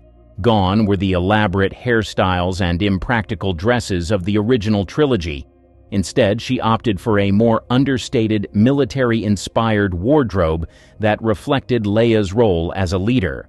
"I wanted Leia to look like she had been through a lot, like she was still fighting the good fight," Fisher said in an interview with People magazine. Fisher's return also brought new challenges, particularly regarding the intense scrutiny of her appearance. The media's focus on her weight and looks was a source of frustration. She responded with her characteristic wit, addressing the double standards faced by women in Hollywood. Her candid remarks highlighted the ongoing issues of ageism and sexism in the industry. Despite these challenges, Fisher's performance in The Force Awakens was widely praised. She brought a sense of gravitas and authenticity to the role, reminding audiences why Leia was such an iconic character. Her chemistry with the new cast members, including Daisy Ridley, Rey, and John Boyega, Finn, helped to bridge the gap between the original trilogy and the new generation of Star Wars films. Her involvement continued with The Last Jedi, directed by Rian Johnson. This film presented new opportunities for Leia's character. Fisher was heavily involved in the development of her scenes, providing input on the dialogue and character motivations. One of the standout moments was Leia's use of the Force to save herself in space, a scene that underscored her connection to the Force and her resilience. Tragically, Fisher passed away in December 2016 before the release of The Last Jedi. Her death was a significant loss for the Star Wars community and the film industry. The Last Jedi was dedicated to Fisher, and her presence loomed large over the final installment, The Rise of Skywalker, where unused footage from previous films was used to include Leia's character. In her 2008 work Wishful Drinking, Fisher wrote that, "No matter how I go, I want it reported that I drowned in moonlight, strangled by my own bra." The red carpet transforms our favorite stars into living works of art. But what happens when the spotlights dim and real life takes center stage? Today we're pulling back the curtain to reveal the fascinating contrast between Hollywood glamour and everyday reality. Join us as we explore both worlds of over 40 beloved celebrities. Charlize Theron knows how to command attention. Red carpet. Charlize, pure elegance in sleek gowns and perfect makeup. Her signature move? Those jaw-dropping Dior moments and diamonds could light up a small city. But grabbing coffee? Total flip. She rocks oversized sweaters and well-worn joggers like it's nobody's business. No fancy styling, no camera-ready poses, just Charlize doing her thing. Her off-duty style screams comfort over glamour. And honestly, she pulls off both looks without breaking a sweat. Amy Adams brings the drama when duty calls. Award shows see her floating down red carpets in show-stopping gowns. Hair? Flawless. Makeup? On point. Those vintage-inspired dresses and emerald jewels? They're basically her red carpet trademark now. But here's the plot twist. Regular Amy loves nothing more than basic leggings and comfy hoodies. She's out there living that sneaker life, blending in with other moms at the grocery store. No trace of Hollywood polish needed. Even her casual mom bun has become somewhat legendary in LA coffee shops. Jennifer Connelly never misses on the red carpet. Her weapon of choice? Sleek outfits that scream sophistication. Those Louis Vuitton moments? Absolutely unmatched in the fashion game. But flip the script to her daily routine. You'll spot her rocking structured blazers with lived-in jeans. She's got that effortlessly put-together thing down pat. No fussy details, just clean lines and classic pieces. Even in sneakers, she manages to look more polished than most of us on our best days. That's talent. Her street style has basically become the blueprint for elevated casual wear. Ana de Armas comes alive under those flash bulbs. She serves old Hollywood glam with a modern twist.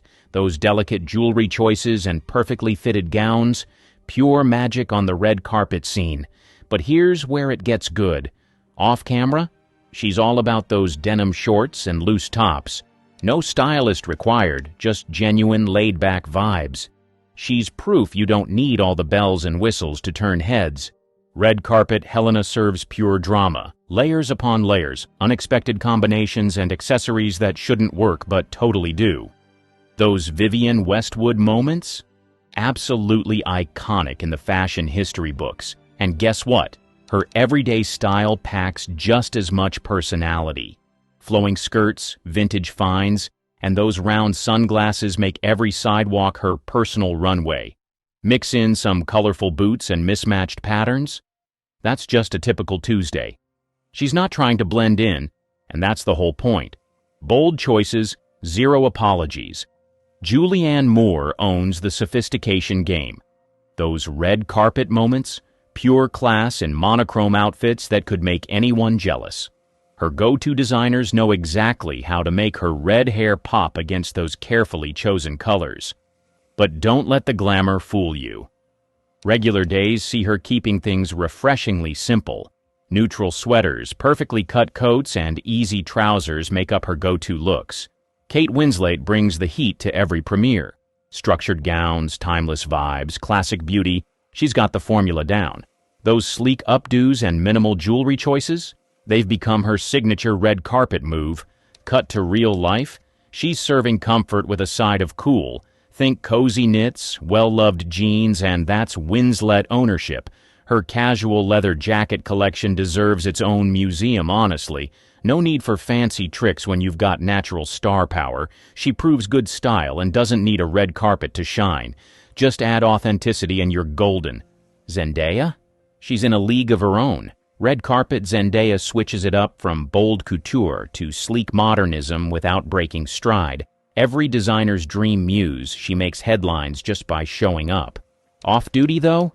She's all about that high-low mix. Oversized blazers meet street-style sneakers. Designer pieces crash into vintage finds. Her ability to rock both Valentino and thrifted pieces? Unmatched. Rachel McAdams brings warmth to every event. Those red carpet moments, pure romance in feminine cuts and soft glam that just works. Her secret weapon? Those perfectly timed pops of color and vintage-inspired silhouettes that never miss. But here's the real deal. Off-duty Rachel keeps it super chill. She's out there rocking comfy sweaters and lived-in jeans like a pro. Those no-makeup coffee runs are basically a masterclass in natural beauty. Jennifer Lawrence knows how to work those premiere vibes. Glam gowns, sleek hair, makeup that hits all the right notes. Her Dior moments have become legendary, serving up that perfect mix of classic and fresh. But catch her on a regular Tuesday? Total mood shift. She's all about those relaxed jeans and cozy sweater combos. Add in some messy buns and shades, pure gold. Zero pretense, maximum comfort. Emma Watson serves brains and beauty in equal measure. Red carpet? Emma? Think polished perfection in structured gowns that mean business. Those sustainable fashion choices and ethical brands? They're basically her trademark now. Off-duty style tells a different story. Scholarly vibes meet cool girl ease, tailored coats, simple blouses, smart accessories. Her capsule wardrobe game deserves its own TED Talk. She's not chasing trends. She's setting her own pace. In jeans or couture, that confident edge never fades. Smart never looked so good. Zoe Saldana brings the heat every single time. Awards show Zoe, pure fire in sleek fits that show she came to slay. Those architectural gowns and bold jewelry choices, they deserve their own Instagram account. But real-life Zoe keeps it breezy with flowy dresses and perfectly worn-in jeans. Her street style has become the blueprint for busy moms everywhere. Minimal makeup, maximum impact, that's her formula. Mila Kunis brings that classic glam when duty calls. Red carpet moments? She's all about those sleek dresses and killer makeup looks. Her smoky eyes and perfectly styled waves? They've become red carpet legend. But regular Mila? Total vibe shift. She's team comfy all the way. Hoodies, broken-in jeans, sneakers that have seen better days. Those paparazzi shots of her grocery store runs? Pure, relatable content. No flashy moves needed. She's out there living her best life without the Hollywood extras. Real is always in style. Rachel Weisz knows her way around a premiere. Those sophisticated gowns and subtle sparkle? Pure magic. Her secret weapon? That timeless elegance that makes every designer's creation look like it was made just for her. Cut to everyday Rachel. She's serving up something totally different. Perfectly worn coats, easy sweaters, that natural glow. Her London street style has become the ultimate guide to elevated basics. Sarah Jessica Parker never plays it safe. Every red carpet is her personal fashion playground. Bold colors, wild textures, accessories for days. Those Met Gala moments, they deserve their own fashion history chapter. But street style SJP, just as iconic. She mixes those boho skirts with layered jackets like nobody's business. Her shoe game alone could fill a museum. Comfort meets cool in the best way possible. She's not following trends, she's creating them. Cara Delevingne brings edge to everything she touches. Award shows get full glam. Sharp suits, statement dresses, makeup that could start a revolution. Those gender-bending fashion moments? Pure fashion gold that's changing the game. Off-duty? Pure rebel vibes. Beanies, oversized everything. Zero filter attitude. Her street style has sparked more trends than most influencers' entire careers. She's writing her own rules and having way more fun than everyone else. Working or chilling, that bold energy never takes a day off.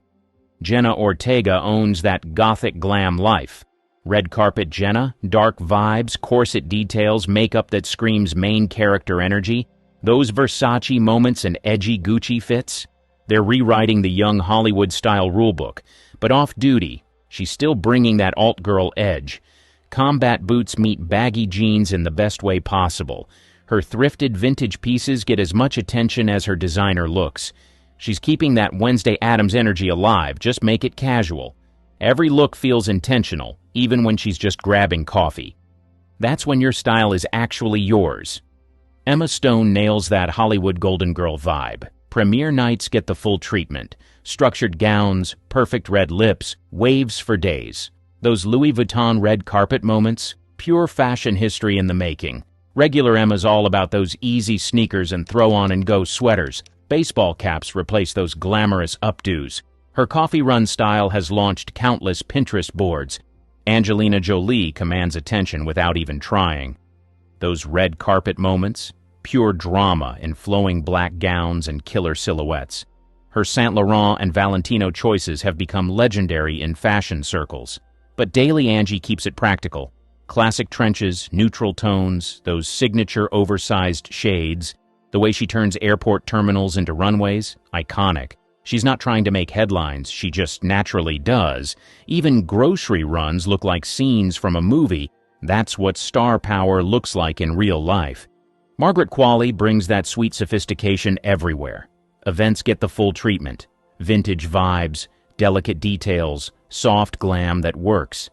Her Chanel partnerships showcase that perfect mix of classic and fresh energy. Off-duty Margaret, just as charming in oversized hoodies and easy trousers.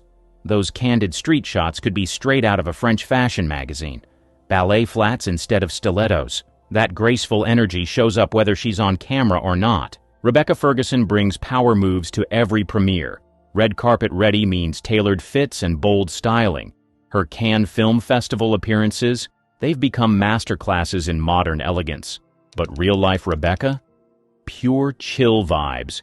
She's rocking those lived-in jeans and sneakers like they're haute couture.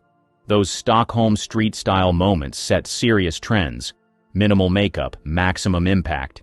She's got that quiet confidence that makes basic look bougie. Some people just know how to work both lanes without breaking a sweat. Maggie Gyllenhaal keeps it artsy 24/7. Award shows get the full treatment. Unconventional cuts, vintage-inspired everything, colors that make you look twice. Her indie spirit shows up in every Proenza Scholar and Chloe choice. Daily life, still serving looks.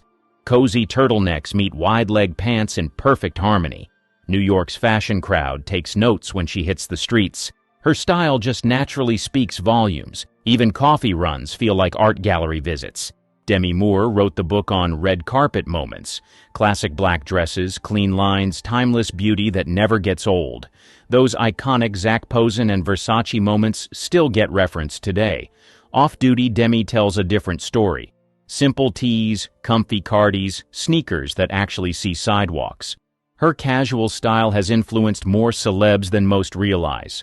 No fancy tricks needed when you've got that natural star quality. She proves good style isn't about the price tag, it's about wearing it like you mean it. Margot Robbie switches lanes like a pro. Premiere nights? Pure Hollywood magic and bold gowns and perfect styling. Her Chanel ambassador role has given us some serious fashion history moments, but Beach Day Margot hits different. Flowy sundresses, major sunnies, zero-effort cool that feels so right. That surfer girl meets movie star vibe has launched countless style blogs. No one's trying to serve looks here, they just happen naturally. That Aussie charm never takes a break. Felicity Jones keeps it classy on the red carpet. Structured gowns, soft curls, refined color choices that never miss. Her British fashion influence shows in every perfectly tailored Alexander McQueen moment. But everyday Felicity? Total understated queen. Long coats meet simple dresses in perfect harmony. London street-style photographers know she never disappoints. Those practical flats? They work harder than PR teams during award season. She's proof that true style doesn't need a spotlight to shine. Sometimes the best looks happen on random Tuesday afternoons. Elizabeth Olsen works with that modern minimalist angle. Events get the full treatment. Monochrome magic, sleek lines, high fashion that feels fresh. Her row choices prove good style runs in the family.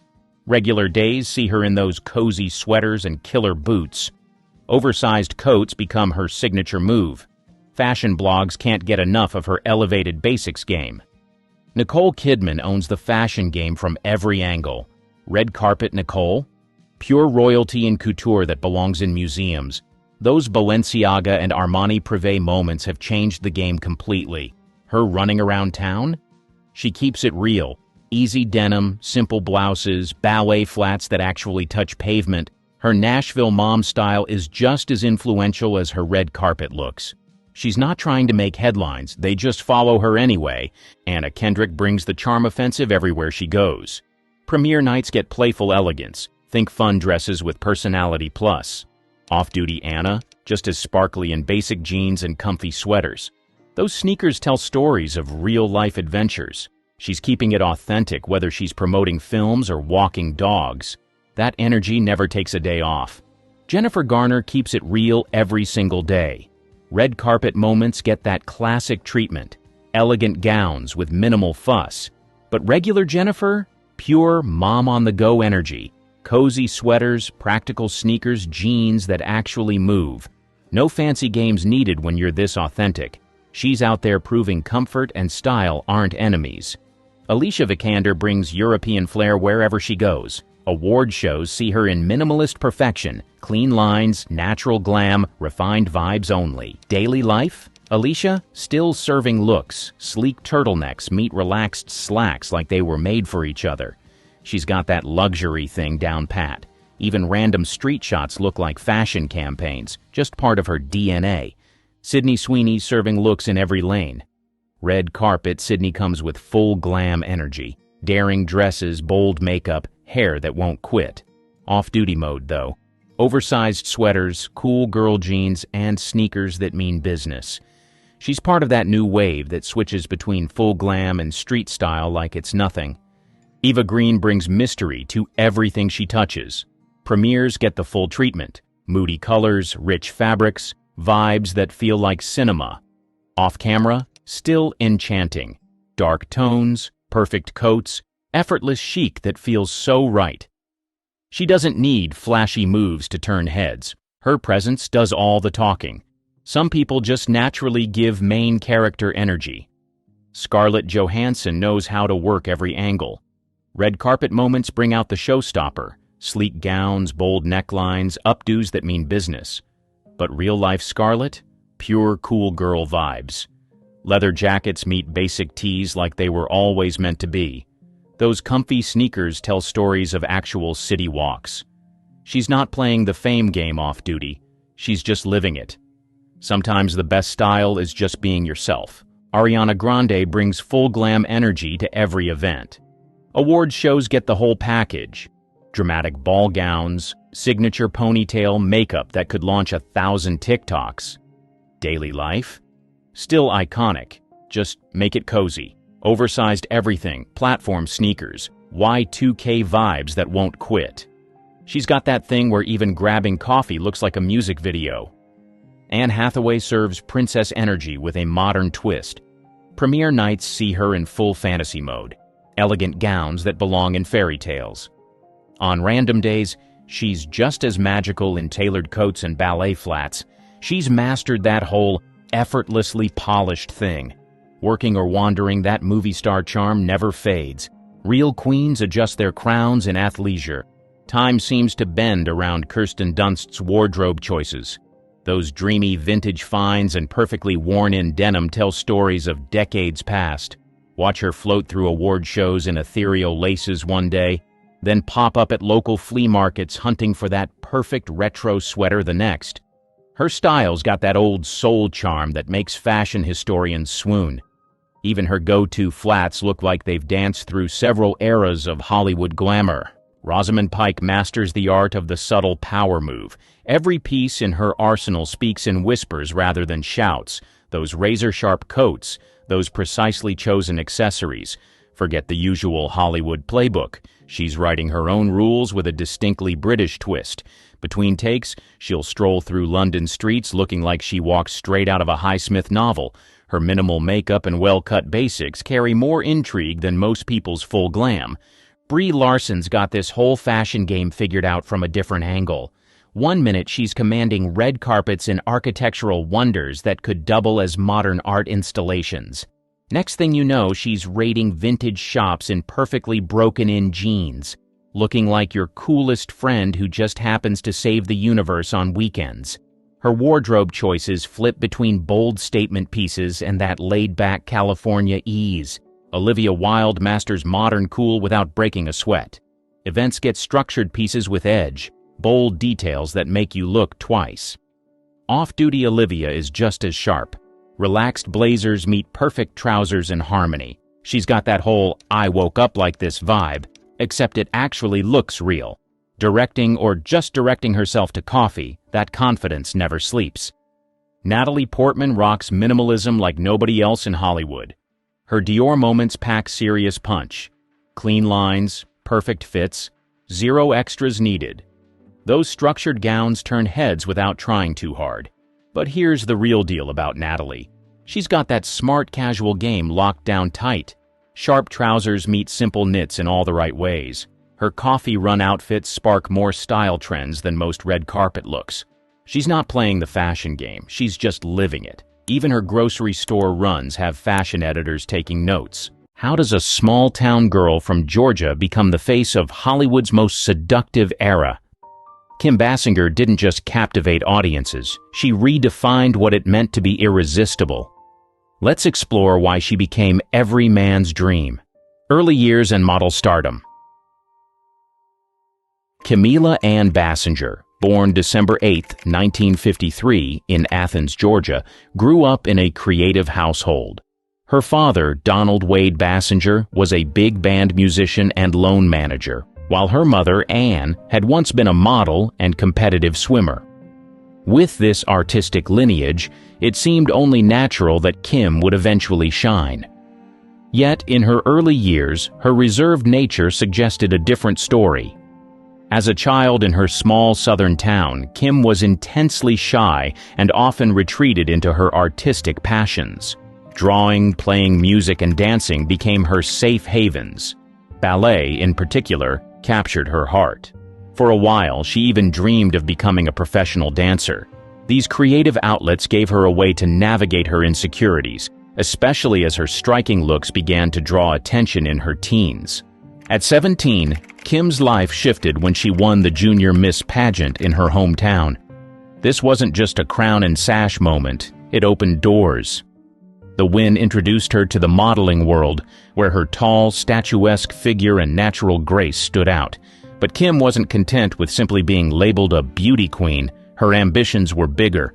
After high school, she briefly enrolled at the University of Georgia, but academic life felt uninspiring.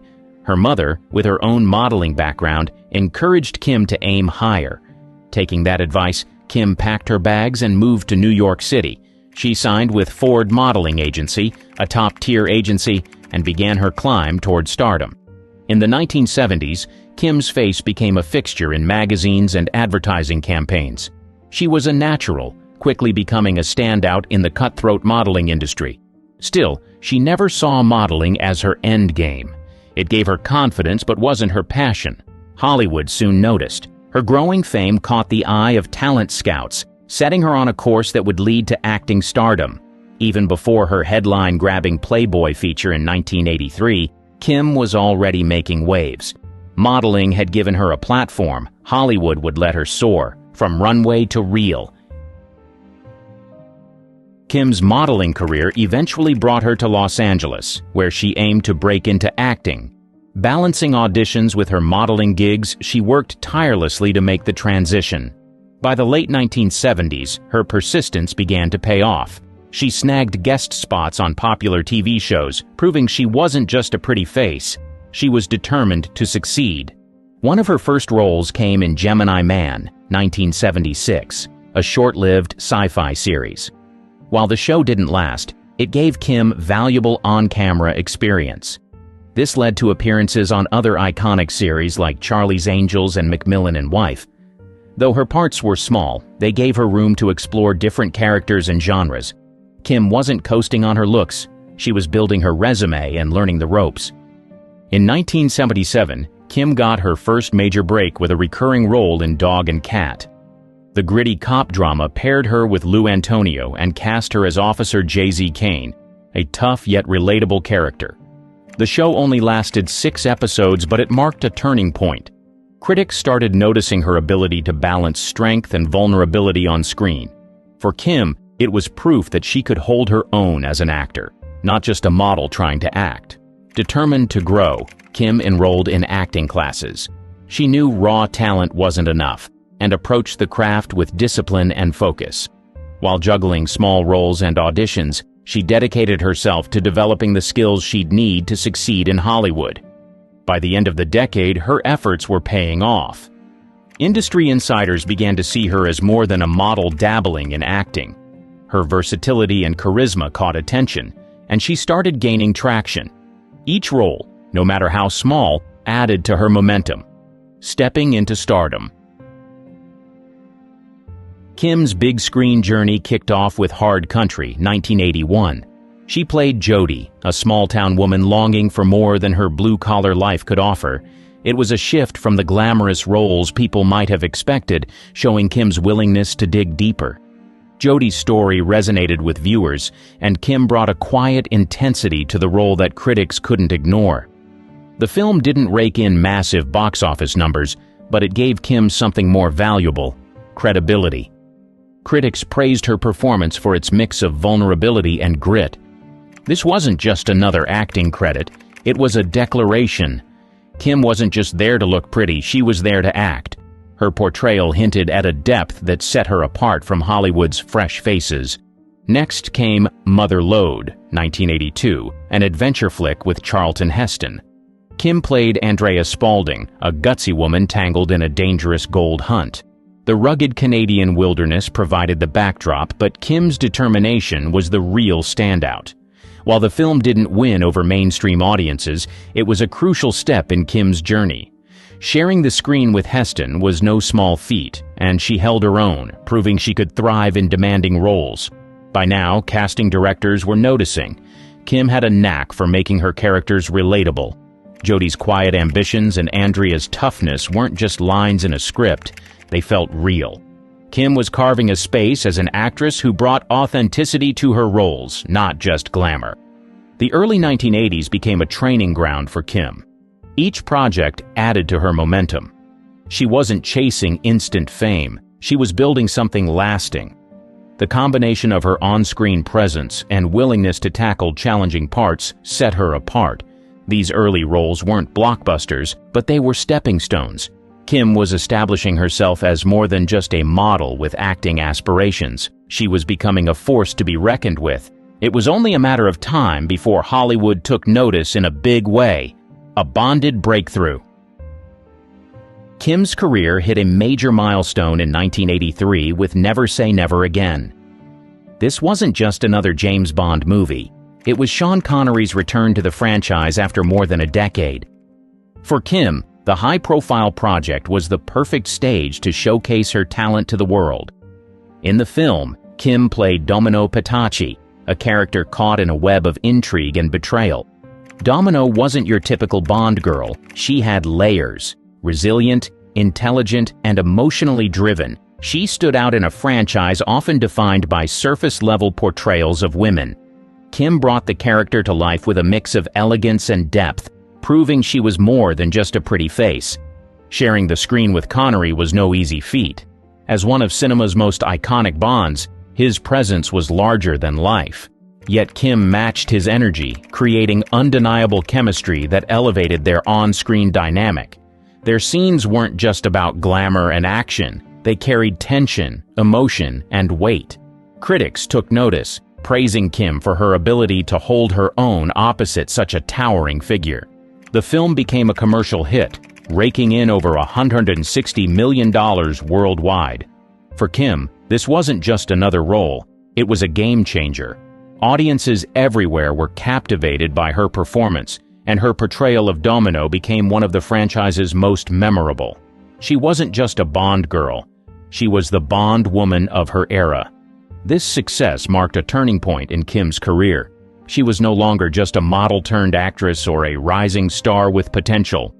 Never Say Never Again cemented her as a leading lady, capable of carrying big-budget films alongside industry legends. The film's global impact opened doors to new opportunities. Directors saw her as more than a supporting player. They saw a star. Kim had proven she could handle the spotlight, and the projects that followed would solidify her status as one of the most sought-after actresses of the 1980s. A bold move with 9.5 weeks. If Never Say Never Again made Kim a star, 9.5 weeks, 1986, turned her into a sensation. Directed by Adrian Lyne, the film dove deep into the intense, unpredictable relationship between Kim's Elizabeth and Mickey Rourke's enigmatic John. It wasn't your typical love story. It was raw, emotional, and unapologetically provocative. The movie made waves for its steamy and boundary-pushing scenes. Some critics found it exploitative, while others praised it as an honest look at desire and power dynamics. But audiences couldn't look away. The chemistry between Kim and Rourke was electric, and Kim's performance anchored the story. As Elizabeth, she was vulnerable yet strong, making a character in such a tumultuous relationship feel painfully real. Kim didn't hold back. Her portrayal of Elizabeth was fearless, bringing authenticity to the highs and lows of the character's emotional journey. She showed a depth that went beyond the surface, balancing the sensuality of the role with genuine heartbreak. This wasn't just about being daring, it was about being truthful. The film wasn't an easy project to take on. Its themes and explicit content were risky for any actor, let alone one transitioning into leading roles. But Kim wasn't interested in playing it safe. She embraced the complexity of the role, proving she was willing to push boundaries for her craft. 9.5 weeks wasn't just a movie, it became a cultural touchstone. It was controversial, yes, but it was also a box office hit and gained a cult following over time. The film cemented its place as a defining piece of 1980s cinema, and Kim's performance became iconic. For Kim, this was a career-defining moment. It proved she could carry a film that challenged societal norms and sparked conversations.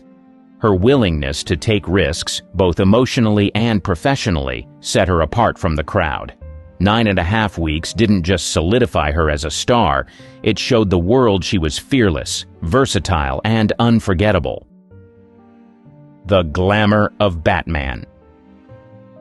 By 1989, Kim Basinger was already a Hollywood star, but Batman took her career to the next level. Directed by Tim Burton, the film redefined the superhero genre with its dark, gothic style. As Vicky Vale, a photojournalist and Bruce Wayne's love interest, Kim brought old-school Hollywood charm to this brooding, action-packed blockbuster. Her casting wasn't planned. Sean Young was originally set to play Vicky but had to drop out after a horseback riding accident. Producers scrambled, and Kim stepped in at the last minute. Despite the sudden change, she slid into the role effortlessly. Her portrayal blended intelligence, elegance, and a quiet sensuality that complemented Michael Keaton's introspective Bruce Wayne. Their chemistry gave the film a romantic core amid all the chaos, adding depth to the story. Batman was a game-changer. It grossed over $400 million worldwide, becoming one of the highest-earning films of its time. While much of the spotlight went to Tim Burton's direction and Jack Nicholson's legendary Joker, Kim's performance didn't go unnoticed. Her Vicky Vale wasn't just another damsel in distress. She was confident, resourceful, and quick on her feet, a character who held her own in Gotham's dark and dangerous world. Male fans were particularly drawn to her balance of wit and allure. Vicky was intelligent and capable, but she also exuded the kind of glamour that made Kim unforgettable on screen. She became a standout in a film packed with big personalities and larger-than-life visuals. Behind the scenes, Kim played a key role in promoting the film. She toured the globe as the face of Batman, charming fans and reporters alike. Whether talking about her work with Burton or discussing Vicky's role in the story, she showcased the charisma that made her such a magnetic star. Diversifying in the 90s. After Batman 1989, Kim Basinger wanted to prove she was more than a blockbuster star. She began the 1990s with The Marrying Man, 1991, playing Vicki Anderson, a glamorous nightclub singer in a whirlwind romance with Alec Baldwin's character. The film mixed comedy and drama, giving Kim the chance to show off her charm and musical talents. While the movie didn't wow critics or audiences, her off-screen romance with Baldwin stole the spotlight. Their highly publicized relationship made them Hollywood's it couple, keeping Kim a regular feature in tabloids. Next came Final Analysis, 1992, a steamy thriller with Richard Gere. Kim played Heather Evans, a seductive and manipulative woman caught in a dangerous love triangle. The role let her explore a darker, more layered character. Critics had mixed feelings about the film, but Kim's performance earned praise. Her ability to balance vulnerability with danger reminded audiences why she excelled in complex roles. That same year, she surprised everyone with Cool World, 1992, an ambitious live-action animated hybrid directed by Ralph Bakshi. Kim took on the role of Holly Wood, a sultry cartoon character determined to become human. The movie's quirky concept and bold style didn't land with viewers, and it flopped at the box office. Still, Kim's choice to embrace such an unconventional role showed her willingness to take risks. These films marked a turning point in Kim's career.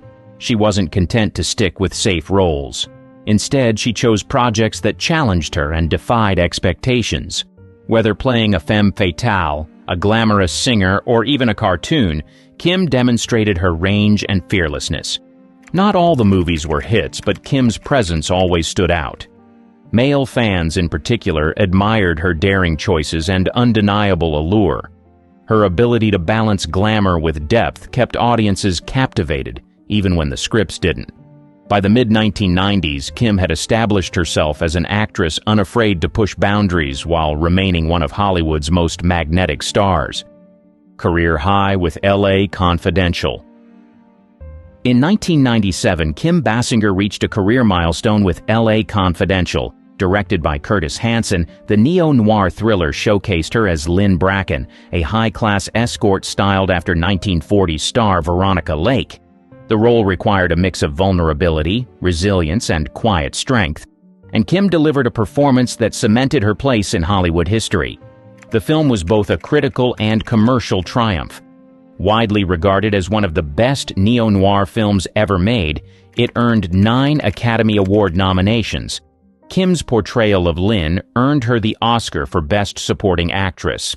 This win wasn't just a career milestone, it silenced critics who had underestimated her talent. The award validated her as a serious actress and placed her among the elite performers of her time.